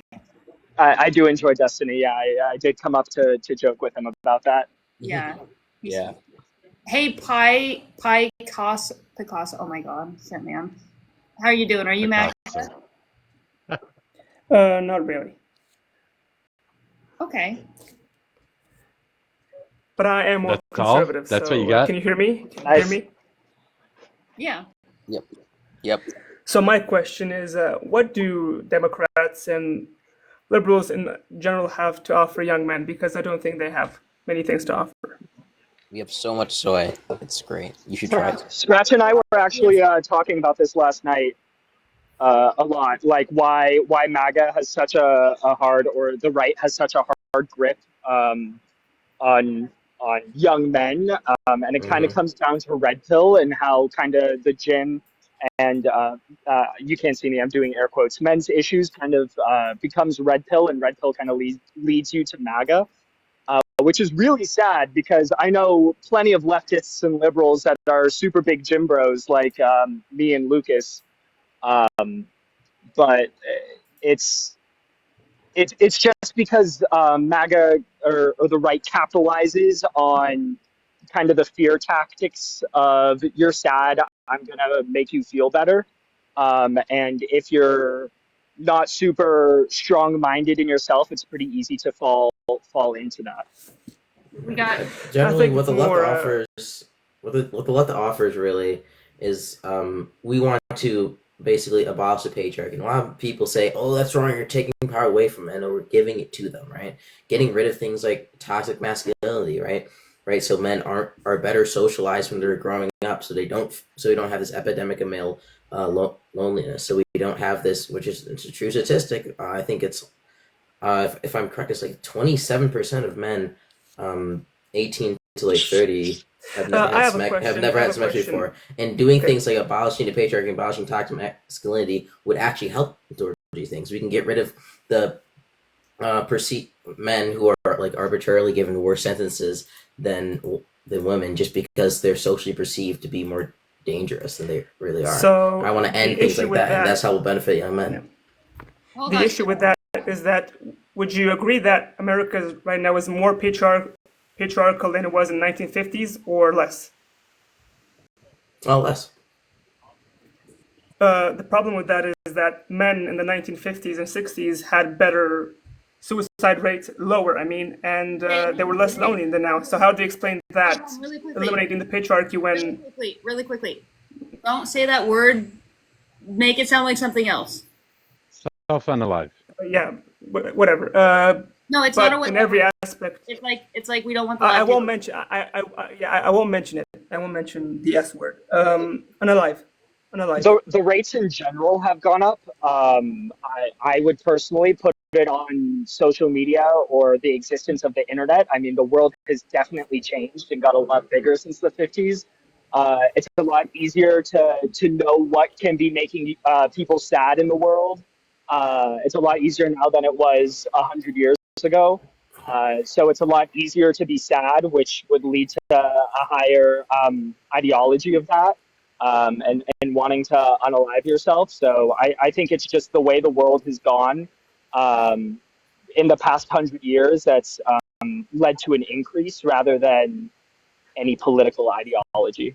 I'm gonna say too. But I think. Hold on. I think it's the, and this is gonna be my conservative take here. I think it's the glorification of the bachelor lifestyle, or the glorification of like, I think family units in general, or people, for example, in America, you're pressured to move out the minute you're 18 and glorify isolation, versus like other countries with lower rates.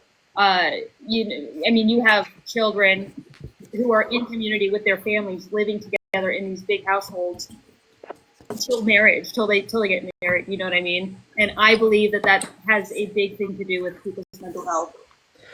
I mean, I think the main reason is loneliness, and people back in the day used to be more traditional. Right now, because not leftism, but liberalism is it's more individualistic, but it's also less collective, and the community doesn't really exist, in my opinion, in liberal circles, because you have to have a common goal, a common belief, like a religion, and liberals don't really have that, because it's just like everybody wants to believe the same thing. Everybody can believe whatever they want, but in more conservative circles, people have to have a common goal. How old are you? How old are you? I'm young. How Let's old? just say I'm young. Well, you have to be over 18 to be on the panel. Oh, I am 21, 22. That's good. Okay, I'm quite a bit older than that. I grew up in a day and age where we did have friend groups. It had nothing to do with religion, had nothing to do with any sort of political movement. We partied together. We were roommates out of high school. We had roommates. Now roommates aren't such a kind thing to say or tell people that they have to have roommates in order to get affordable housing in this country. Seems kind of strange to me, but it's actually a way for you to keep friends and keep from being lonely. Is keep your friends from high school, keep in the same communities, keep with the same hobbies, hang out together, live together. That's probably where a lot of the loneliness comes from, is that we've separated ourselves by the pure fact that we think we should, from high school, start buying our own homes, start making $1 million, start driving Lamborghinis. That doesn't happen out of high school. It's not supposed to. Okay, can I talk now? Yeah. I don't know. Not my panel. Okay, Sorry, so I'm used to having a panel. Sadie, how can you say that you are pro-rights, but you're racist, and you don't want to deconstruct? There's a noise going on in the background. Can you say that again? I said, how are you pro-rights but racist?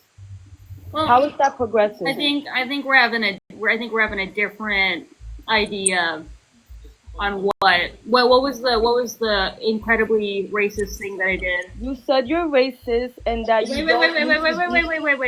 Wait. I said I was racist. You said you don't need to deconstruct your racism because your fiance is black. Wait. Okay. You just made a claim that was incredibly. Did you not say? Hold on. You said I said that I was racist. You said you don't need to deconstruct your racism because. Wait, did I say it? Let me talk. You said you don't need to. I've heard you say it. Let me speak. Let me just finish this one sentence. You said you don't need to deconstruct your racism because your fiance is black, which means you are tokenizing her just because she's black. That's actually my husband. Do you want to say hi? No, thank you. Husband. Because you're tokenizing him. Man. Because you're tokenizing him. Do you want to come here? This woman wanted to say hi to you. No, I don't want to say hi to bringing out my husband. Why are you racist but pro-rights? That makes no sense.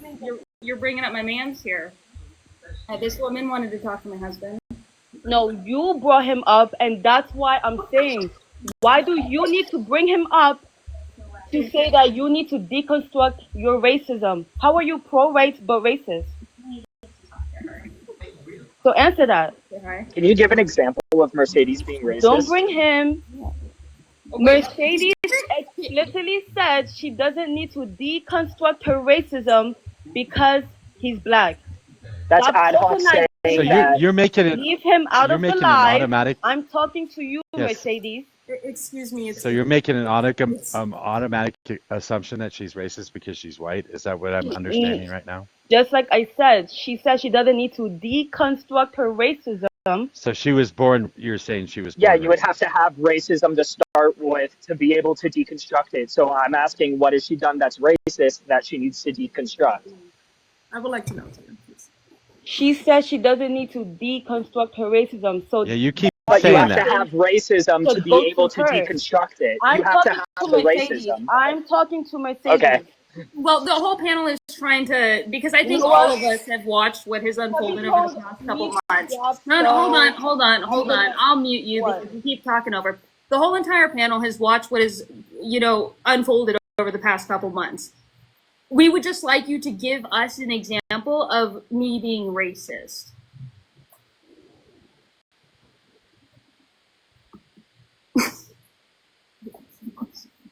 Do I? Oh, let me see. Can you? I think send an invitation to unmute, maybe. Oh. Okay. I was really looking forward to that. But... I kind of wanted to see. We got a fucking Giga Chad meme over here. Like, I'm sorry. And we have this running joke. That's my husband, and then sometimes it's my brother. Half the time it's my uncle, and occasionally it's my husband or my wife. What? Yeah. Or my wife. We're just so done with this conversation because it's like they come up here and they say this, and they're like, Mercedes is incredibly racist, and it's like, can you give me an example? And they never give an example, and then what they'll say is, well, you said that you don't need a further deconstruct. And what I was saying, or that I said that you don't need a further deconstruct, and what I said in that comment is they were saying that Mercedes, or guess what I was trying to explain was, we are disagreeing on what is racist and what's not. So we're having a disagreement, whereas like for my opinion is, hey, what Z did on that live was not because she was being racist. It's because she's upset that the live spent the past 5 hours trashing the tour, right? And then I said that doesn't need to be deconstructed further. I don't need to deconstruct that further, simply because we are adding a disagreement as to what is, if that's racist or not.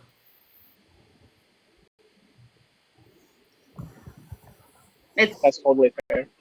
Yeah, they can never tell me what I did, and it's like, and then what it's funny because she like came up strong and she said, Mercedes, you said you were racist, and they do that, and then I'm like, wait, did I say that? Can you tell me where I said that? Can you provide a clip of me saying that? And then it changes to, oh, well, actually, you said this. And it's like, okay.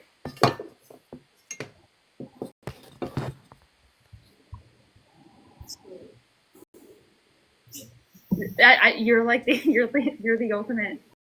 You're the ultimate pisser offer. So every time you come up, that was tough to watch, guys.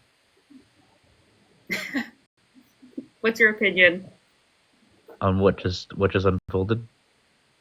Yeah, it's been unfolding for the past 5 months. We're pretty desensitized to it. With that specific person? There's like 1,500 of them. They've been put through a copy and paste machine. They come up and say the same thing every time. I had that with my lives too. I got banned. That's why I'm only at 200. But I had that with my lives too. I had a Discord full of people joining my lives and trying to get them taken down. Oh yeah.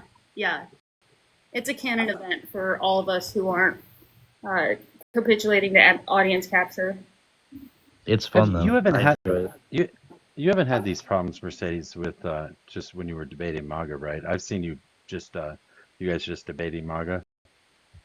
Have you had the same problems? Yeah, like anytime I get on panel, they always come up here and they'll sometimes they'll be in the comments and they'll say I'm MAGA and then they'll come up and just do that. Wait, Mercedes, are you MAGA? Fuck no. Okay, cool. No, cool. They're always such low tier arguments as well. It's just laughable. Oh my god, Echo, how's it going? It's going pretty good. I'm getting back into debating. I will be hosting lives again, don't worry. Nice. Wow, gosh.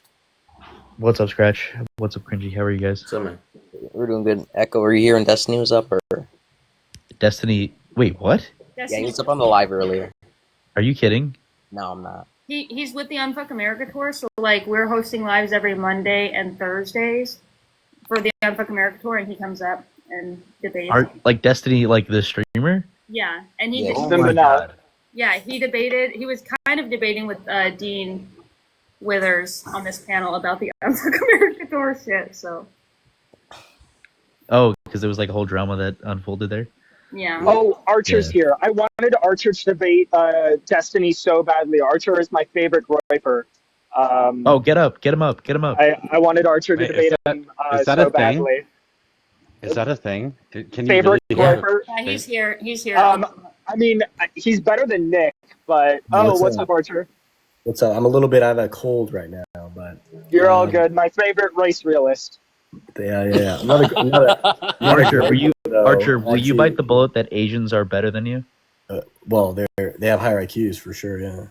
So I don't think so IQ okay, is- that was quick. Archer, you're the that's first. just descriptively true, bro. Okay, you know what? Well, I You're the need my first. best. You're You the also first said white Jews supremacist. are I'm smarter. assuming you're white supremacist. You're the I'm first not a white white. supremacist. What the hell is to this slander, bro? I'm not a white supremacist. Look, if you think IQ is the only thing that's entailed under like how good a person is, then sure, but that's not what I think.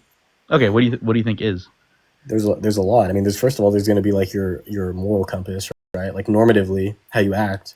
And Yeah, then like murder, like the principles of like how you act. unaliving is like lower in Japan or China, right? So like they're better than us. I agree. Yeah.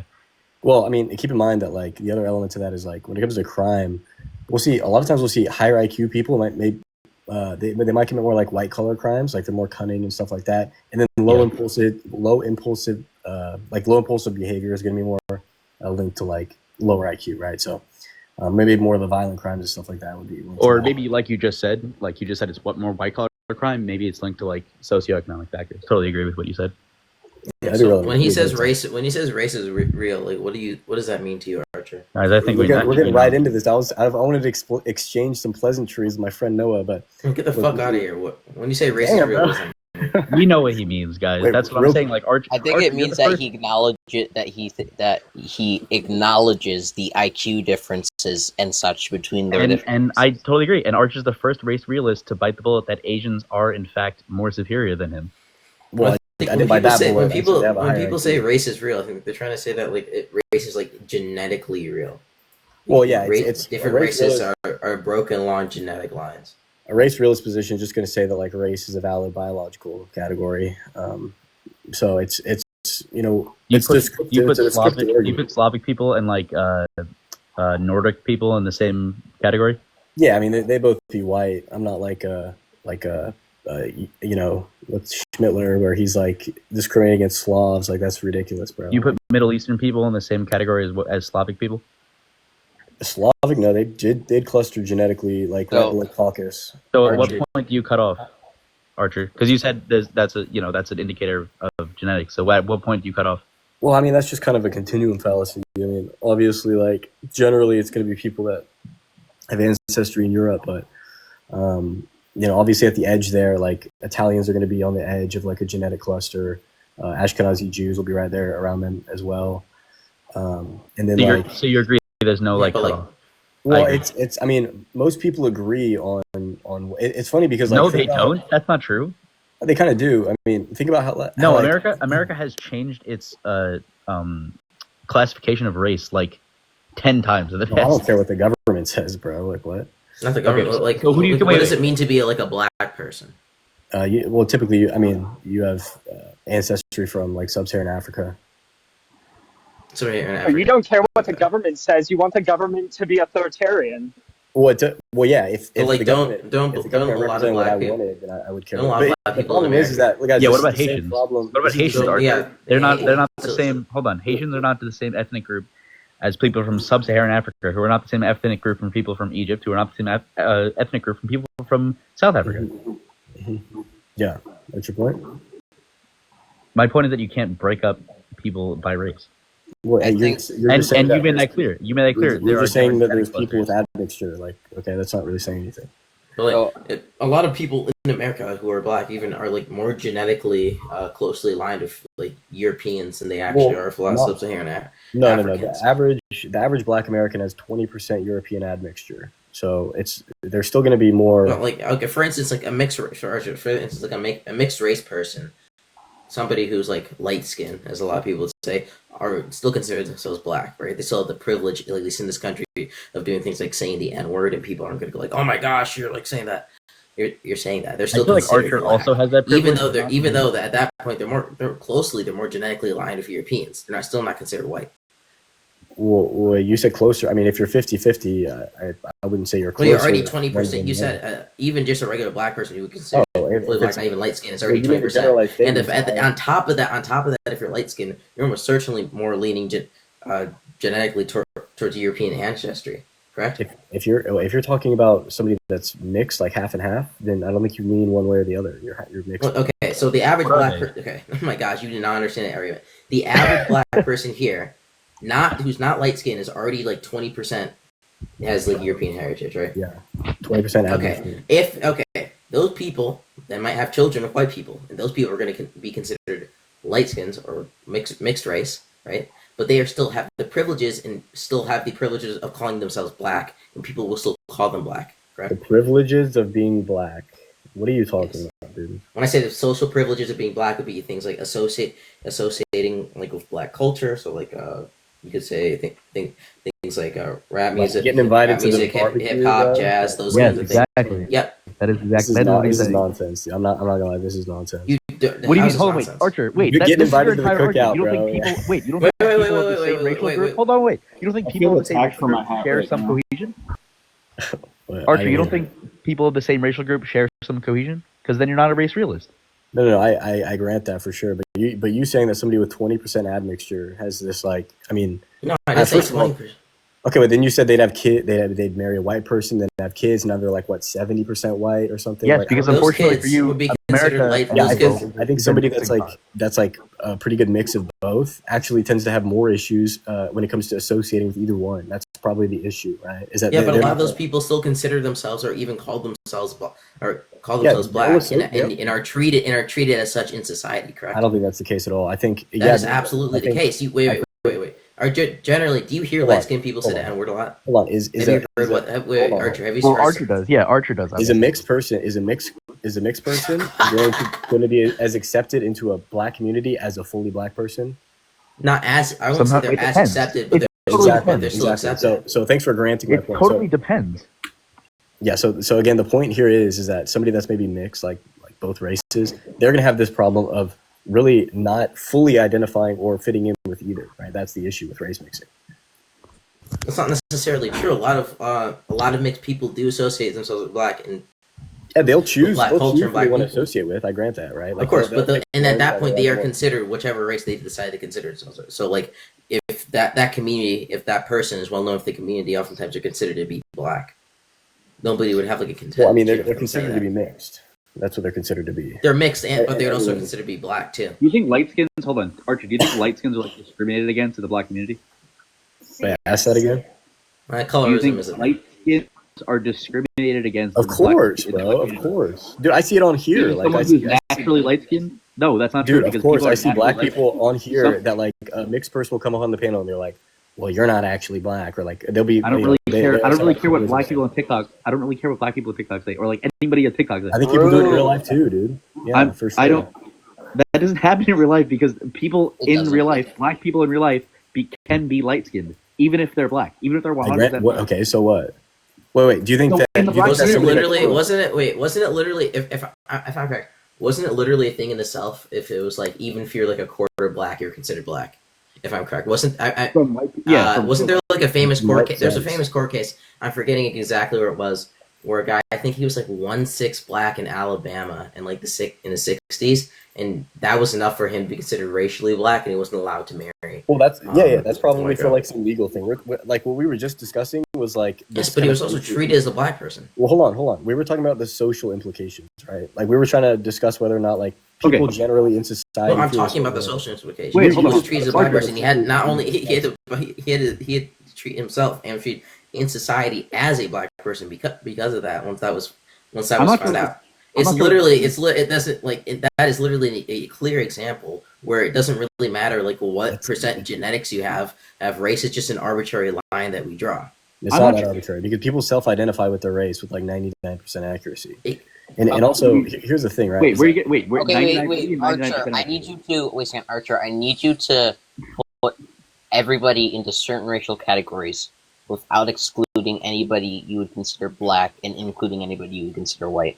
Go ahead. Wait, okay, yeah, but again, you guys realize this is just a So continuum. what? So is it one drop rule or No, is I mean it like not to me. I what think percentage? no, I don't think so. There's like some No, I'm meteorological. asking you, what's the percentage, Archer? Come on, what is it? Well, what I'm saying is, there's an arbitrary nature to like the line, right? The threshold. Yes, exactly. That doesn't There's an disprove arbitrary- the good point, existence of yeah. the races. You understand Yes, that? yes. There we go. You, Yes, wait, it is crazy arbitrary. leftists, you grant that like if there's an arbitrary like threshold, right? That doesn't disprove the things exist. You agree or no? I guess maybe, but like I guess you could probably say like a child exists, but like in any. Well, no, and we're talking that's- the race. wait, If there's an wait, arbitrary wait, wait, threshold, wait a second, Archer. I guess you could say like the category adult and child. The between that is very iffy, and like a 17-year-old might technically be adult, but we'd still treat right? them like But children and adults still law, exist, right? Yeah, of course. children, but obviously adults and children still exist. Exactly. I just don't think I think when it comes to like separating people out by like racial categories in society, it just doesn't like work out well. Like culture is a much better indicator. Not that we should be Archer, I'm sure you're aware of like things like phrenology. There's probably some sort of correlation between like IQ and skull size.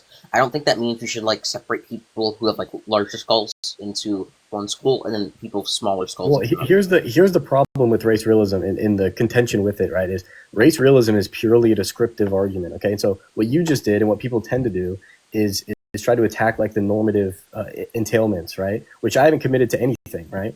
On the normative side, and that's what people tend to go to because it's like we all know race exists. You know what I mean? Descriptively, it is true, and it's biologically valid, right? Like people understand this. We can look at any paradigm case, and we'd all agree.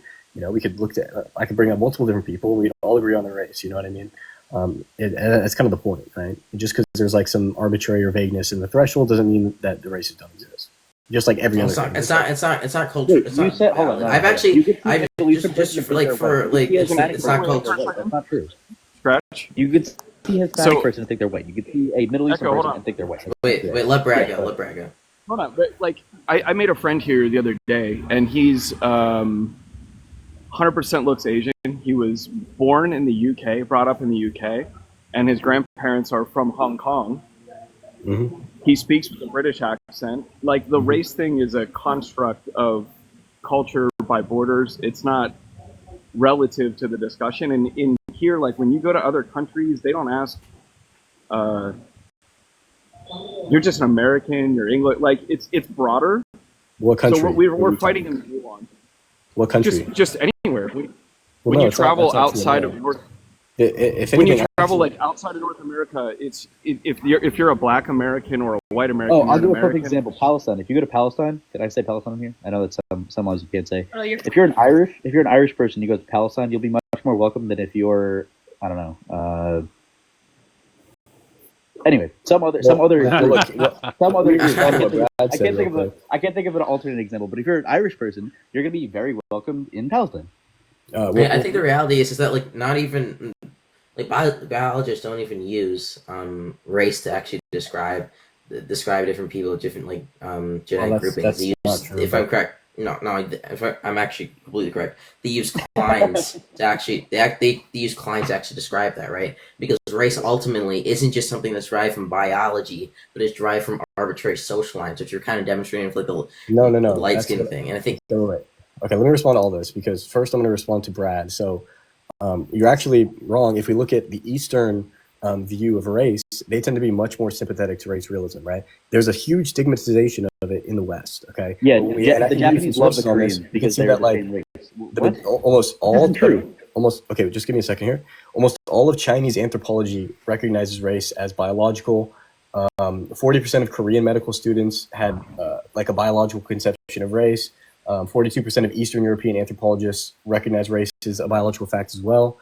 So this is a thing that's more so in the West. There's a stigmatization on it as opposed to the East. So when you're talking about the other countries, that's just Archer, real quick on that one point though, that there is a biological reality to like how people react to medicine. So quoting medical students, it makes sense is that there's certain racial markers that actually make somebody more susceptible to certain diseases. So they need to acknowledge it. but they don't need to base opinions of people and character on it. Like it's two very different things. So I think you're citing that stuff. 23%. But now you're kind of granting my point here that races are biological. So 23% according to so 26 people. Not so 50. look, here's the thing, right? When we're talking about the differences You're just between making up races numbers. on average, right? That's what we're talking about, right? So, for example, we would all agree that there's differences in height between certain races, right? Like East Asians and Europeans, right? Different heights on average. We'd all agree, right? I'd say There's between also different different clans, heights yeah. among ethnic Okay, cool. groups. So we'd all agree on that, and we also probably understand that height is very highly heritable, right? Like it's So about why like not break 20 people up in ethnic groups? Oh my gosh, it's such a good point. Wait, Why not break people up in ethnic wait, groups? just Parker? to get your point. Wait, do you acknowledge that like a lot of Jewish people in Israel consider themselves to be their own race? Jews, yeah, they are their own race. Yeah, but in America, if you'd ask like the average person, I heard my if favorite word. if Jews are white, would they say yes? The Jews or the white people? White people. You said white people? Yeah. Well, I don't think the majority of people in the West, like I just said, understand race to this I extent. think exactly. Oh my gosh, you're proving my point exactly. The way that we actually view race, the way that we actually view race, and that race is actually prescribed to people's arbitrary social lines. I think Jews consider themselves to be their own race, but actually in the West being considered to be white, which is a contradiction. It's different. Contradiction. It's a clear example of that because it's the arbitrary social line being it's being different drawn because the Jews, who and who isn't. It's different because the Jews would self-identify as Jewish, right? That's the point. And typical also, with race realism. That's actually that's Hold on, different. the argument is depending different which Jew because you the actually meet, some of them actually think they are. well, I agree that no. Sometimes depending on the occasion, they choose whatever suits them at the time, but they generally do. So Archer, I personally would say the way that I'm race white. is actually used and perceived. No. Okay, so the way that the way that in society that race is actually used is along social lines, and the Jews are like a really good example of that. Absolutely, you just probably proved it, and you just completely agreed with that. Yes, it's a base social. Wait, so Archer, do you consider me to be white, or do you consider me to be Jewish and not white? Okay, but let me lay this out for you very clearly, right? So the reason why people think this is because they're referring to Ashkenazi Jews, which fall under the sphere of influence in the genetic cluster, like in the European sphere of influence. Okay, so it's on the very edge, right? It's right below like Sicilians and Italians, but they are Just still not like white. technically within it. Right now, the other types of Jews are with like outside of that kind of circle. But the point is that when people see these Ashkenazi Jews, which are the majority in America, they do have more of a white phenotype because of they are closer to that sphere of influence with the other Europeans. Now, the point is that it's still different though, right? If you look close enough, it is still different, but it's not far enough to be a completely separate race, right? They're an ethnicity. But when we look at things like sub-Saharan Africans versus Europeans or something like that, it is distinct enough for people to understand. But they consider themselves to be different race. What? A lot of it, like in Israel, even some people here, they consider themselves to be different race. Right. Well, in Israel, is a lot more like Sephardic Jews, stuff like that, which do fall outside of. They cluster closer to like other Middle Eastern. Yeah, but if those people were to go to America, they'd be considered white all the time. No, not those people. Yeah, like the Ashkenazis maybe, but again, that's because they're going to cluster genetically closer to the Europeans, but also people exactly. But there's a lot. Yeah, so exactly. Like a lot of those people are actually going to be considered right because we're looking because we have very arbitrary like social standards of what it actually means to be white, what it actually means to be Jewish if you're Israeli, and you can actually the point that you said, like if you're Jewish, if you're Ashkenazi Jewish, you can literally just decide at any given moment but that's when a it's Jewish convenient thing. to you what race you are, kind of prove that this is just an arbitrary standard that we're putting on. You admitted that in your own argument, dude. We should race can't be race cannot be a biological fact if you admit that people can choose what race they are at. They can't choose. Okay, they can trick you other literally people. Just said, Scratch. Yeah, they can trick other people. Okay, they can lie. I grant That's that. such a weak argument. They can trick other people. That's your argument. Hold on, bro. What they actually believe themselves to be is Jewish, is a separate ethnicity. Okay, that's what they believe, right? So when they're filling out some census or some bullshit, right, they can say whatever the fuck they want, right? But this is what they actually believe, and that's only that's how can you say how can you say that they believe that? How do you know they believe exclusive that? to Jewish people, by the way. We're not How talking. can you know that they believe? I think the problem is, and this is why I said it's important to think of it different as in clines and as in race. Race is how we socially perceive people, right? That's how we socially perceive these biological differences. It's how we and perceive ultimately, race is arbitrary and oftentimes based on social and cultural lines. Scratch. What is the a actual race? clustering. What is a race? And the fact. Scratch. What is a race? What is race? Yeah, how does somebody determine a race? How do you look at? Hold on, I'm asking Scratch. Scratch. How do you look at somebody to determine what it is? Race? How do you look at somebody and determine race? Really depends, I guess. How would this depend? Come on, use your brain here. Like skin color, hair. Okay, so sometimes social attributes depending on who they are. Okay, gotcha. So they're phenotype, correct? No, Archer, you could look at a Hispanic person and think they're white, right? This fucking guy, dude. Do you realize Hispanic people have like a shit ton of European admixture? Dumbass. Anyway, Scratch. Of course they do. So they're white? So Scratch, go ahead and explain to me now what race is, right? Are you saying it's a phenotype? Archer. So I think when you say words like, why are you guys saving Scratch right now? I'm sorry. This is very basic. This is actually a very basic. Cool. So just to be clear, race is kind of like the concept of gender, where it's based off of biological. Sorry, it's based off of different biological difference. Sorry, it's based off of different biological differences, but ultimately it's completely entirely social. Yes, I'm not saying that race isn't the way that we perceive race isn't based off of different phenotypes in some sense, but ultimately when you get down to what divides different races, it's oftentimes drawn along arbitrary social. You think race is like gender in that sense? Yeah, kind of. Wait, so you think I can identify as being black? No, that's not actually. Hold on, wait, hold on. I'm not actually. Yeah. No, guys, stop saving Scratch. Yeah, you can. Scratch, go ahead. No. I'm not trying to save him. I'm trying to say this goes back. Where do you what box do you put in my friend who's? Oh, go ahead, Brad. Well, who's Asian, right? But he was born in England. Yeah, your friend's Asian, bro. But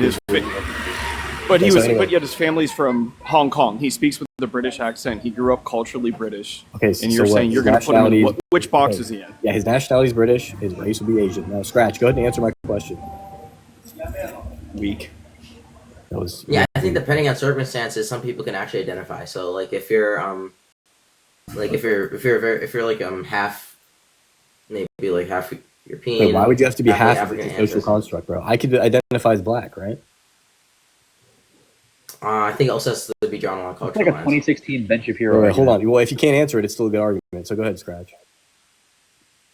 I'm actually not like entirely. I actually do think there's. Yeah, see, your whole world you crumbles here. That's the problem. No, I do think actually. I'll just say you can be identified as black. Yeah. Okay, I can identify. Okay, gotcha. My friend's example that was shrugged off. Hold on, the example you shrugged off.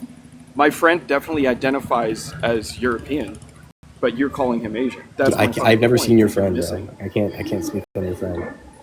He's 100%. Right. His appearance 100% presents as Chinese, speaks with a British accent, and his family is from Hong Kong. Wait, Archer, this is a great example. Hold on, Archer, this is a great example. If you have a man who's presenting as a man, who's presenting as a male, right, and they're saying, I'm a woman, you're probably going to say, you're probably going to say, I don't think you're a woman, right? If you have a man presenting as a woman, who's acting like a woman, and they're saying, I'm a woman, you might say, yeah, that person's a woman. Same exact thing with race. I wouldn't do that. Because if you saw them and they look exactly like a woman. Just to be clear, Echo. Wait. Archer, hold on. If you saw them and they looked exactly like a woman, which happens sometimes, there's transgender people or even men who can look exactly like women, you would think and perceive them as a woman. I've never seen that happen, but yeah. Gender, so I can get like race. So look, Echo, just to be clear, you think what a woman is contingent upon how the outside world perceives them and not about their identity? Are you serious? The same thing about race. You're saying the same thing about race. No, I know. I'm asking him. Exactly, but I'm asking. But you're him. saying the same thing about race. It's how you. Hold on, I know. I grant that, but I'm no. Hold on. I'm saying it's a social contract because of how society perceives that person. Okay, so what determines your race is how you're perceived, but what determines your gender is also how you're perceived. Correct? No, that's not at all what I said. I'm saying it's a social contract because of what I just explained. What you explained didn't make any fucking sense because I don't think that's what you think gender even is. You do not understand what I said? Yeah, I understand. People. He's saying the way that people. He's saying the way that people view race is also arbitrary. No, that's not the point. Look, the point is that you would not define gender. Really Sorry, quick. host. Hold on. Oh wow, that is so fucking cool. Because they're not the same. Those things are not super Let comparable. host speak. If you want to go and compare Really them, quickly, I'm gonna just like I'm literally gonna shamelessly plug in my Discord right now. The link is in the bio because if you want to just be in my Discord and you're one of the 174 people who are already here listening to this conversation, you're probably a real one. So yeah, like because you guys are having a conversation that the rest of the internet would be screaming and crying about. So if you're willing to listen to this conversation, you're probably 90s out enough to join the fucking Discord. So Real shit. I like that. Yeah. Okay. So, So Echo, are you making the point? Are you making the point that maybe this is where I was getting confused. This might be a better argument. That race is about how society perceives you rather than individual identity, but still the way that society perceives your race is still based upon arbitrary social lines. I think I was pretty clear. Yeah. Okay. So now I'm asking I'd agree. you- That's probably a better argument than like identifying those. I agree with you. Archer, do you disagree with that? Listen, no. I'm saying my problem was that when you guys compared it to gender, right? And that's not You brought that up under your worldview, right? That was my under what worldview? Under your worldview. I'm presupposing your leftist worldview that you think that somebody's gender identity is going to be the thing that determines their gender, not the way the outside world perceives. Do you agree? Do you agree that there's a difference between biological sex and gender? No. Let's just say everyone agrees with your worldview that there is a binary, regardless of whether or not there is a binary. There still is a difference between male and female, and women and man. I don't grant that at all. They can be synonymous, obviously. What's the biological reason women wear dresses? What? That doesn't. You said it's the same thing. It's the Do you same think thing. wearing Right? a dress? What's the biological do you reason? think wearing a dress entails woman, or woman entails wearing a dress? I mean, you said it's the same thing. I'm asking you. Do you think Okay, wait, wearing? I'm sorry. Wait. Okay, so when we say words like black or woman, what we're trying to do is get the certain concepts or like webs of ideas to pop up in someone's mind. So when you say woman, you don't just mean like XY chromosomes, or when you say black people, you don't mean like low IQ. When people say like that's a black person, they mean like their skin's darker and like they might have certain facial features. Or when they say Asian person, they mean like they have certain facial features and their skin's a different color. That's what they mean when they say those words. Okay, Nobody that's talks fine, about and that's what I was trying to get to. So it's about the phenotype, right? So you guys are talking about the phenotype. This is It's about hold on. That's not the phenotype. I mean, it could be, I guess, but it's about your how you present as a person. Wait. Just to be clear. But Echo, he's correct when it says it's based on the phenotype. Wait, But the Echo. lines that are ultimately drawn By the way, are cultural and socially arbitrary. Hold on, That's hold what on. makes I don't know. race I don't know not- how your phenotype is like cultural or something. But look, Echo, do you think that if Asian got like a double eyelid surgery, he'd be white? No, would he be perceived as white though? You don't know, right? Because it's a social construct. What? I'm asking you if he'd be These white. lines are arbitrary. What? What do you say? Well, you're saying he wouldn't be white then? Okay, so that under your view, it's contingent upon like more than just the perception, right? Wait, I'm confused. Well, what do you think? If he got surgery, No, I don't think if an Asian got double eyelid surgery, he'd be white. if they look exactly like a white person, they wouldn't be white. No, I think, look, this is the point. So let me explain this thoroughly, right? When you guys are talking about somebody's phenotype, we're talking about like the anthropomorphic traits of a human, okay? Well, a phenotype is just an expression of genotype, okay? So the genotype is going to express in other ways as opposed to like anthropomorphic traits, okay? In other ways, such as like behaviors and other traits, okay? So that's where we see the disparities on average in these traits or behaviors between the groups, right? Does that make sense? So there's more entailed other than just your anthropomorphic traits. I don't know, it's just like, and I was demonstrating this with the like Jewish people earlier. Is that it's while you say, "Oh, race is based off of," it kind of demonstrates my point. I think it demonstrates our point perfectly. And that race is ultimately when race is perceived, Jewish people, even if they might consider themselves to be a different race, they're perceived as to be white. Even they if you consider might themselves consider as an ethnicity, okay, that's what they consider themselves. Wait, so is race based off of your own identity, or is it based off of how society perceives you? No, it's based off genetics. It's based off genetics. Can I perceive your genetics by looking at you? Yeah, that's literally the point of a phenotype. So can I perceive the difference? Can I perceive? So Noah was up on the panel. Can I perceive the difference between Noah and an Anglo-Saxon just by looking at him? You probably could, yeah. But again, like. The answer is obviously okay. I'm good. Wait, hold on. The answer. I'm sorry, you're being unreasonable. The answer is obviously fucking not. Wait, Scratch. No, here's what I need you to do. It's ambiguous what Right, actual Scratch. Here's what I need you to do. You would actively have to calm down, little boy. Listen, here's what you're gonna do. You're gonna go on Google. Hey, you're not calm, little boy. You're gonna type in Jewish phenotype, okay, and then Anglo-Saxon phenotype, and then report back with your findings. And you should be able to tell the difference, right? I can tell the difference. Like, for example, the eye line is going to be above the ear line in a Jewish person, okay? The bottom half of the jaw will protrude out further than an Anglo-Saxon. Like, there's multiple things we can look at in the phenotype that's going to be different from, like, an Anglo-Saxon Quick phenotype. question for Mojo. Hi, Mojo. Do you want to go after dark? Yeah, I can go live if you want. Cool. Okay, Yeah, you were supposed to walk or something, weren't you? So much for your walk. Yeah, I Yeah, not to mention the nose. I totally forgot about the nose. No, you completely. Oh He's literally subverting the entire point of race. When you look, okay, this is the problem. Hold on, we're going after dark. For everyone in here, follow Mojo and also follow Brad and also follow Echo and Scratch and Crazy because they're so cool. And also follow me. It's also fucking cool. Just follow. I'm not gonna endorse following Arthur. Sorry, Arthur. But you can do it. I tend to dunk on leftists like these guys. So this is the problem. This is the exact problem. You're subverting the entire. You're subverting. You got laid out, bro. You got left. Wait, Archer. You brought up Anglo-Saxons and sorry. Guys. I love all you guys so much, but we're actually moving over to Mojo's live because I'm falling asleep over here. So okay, everyone, we're going to Mojo's live. It's this guy with the tiger. Let's go, Mojo. Tiger, let's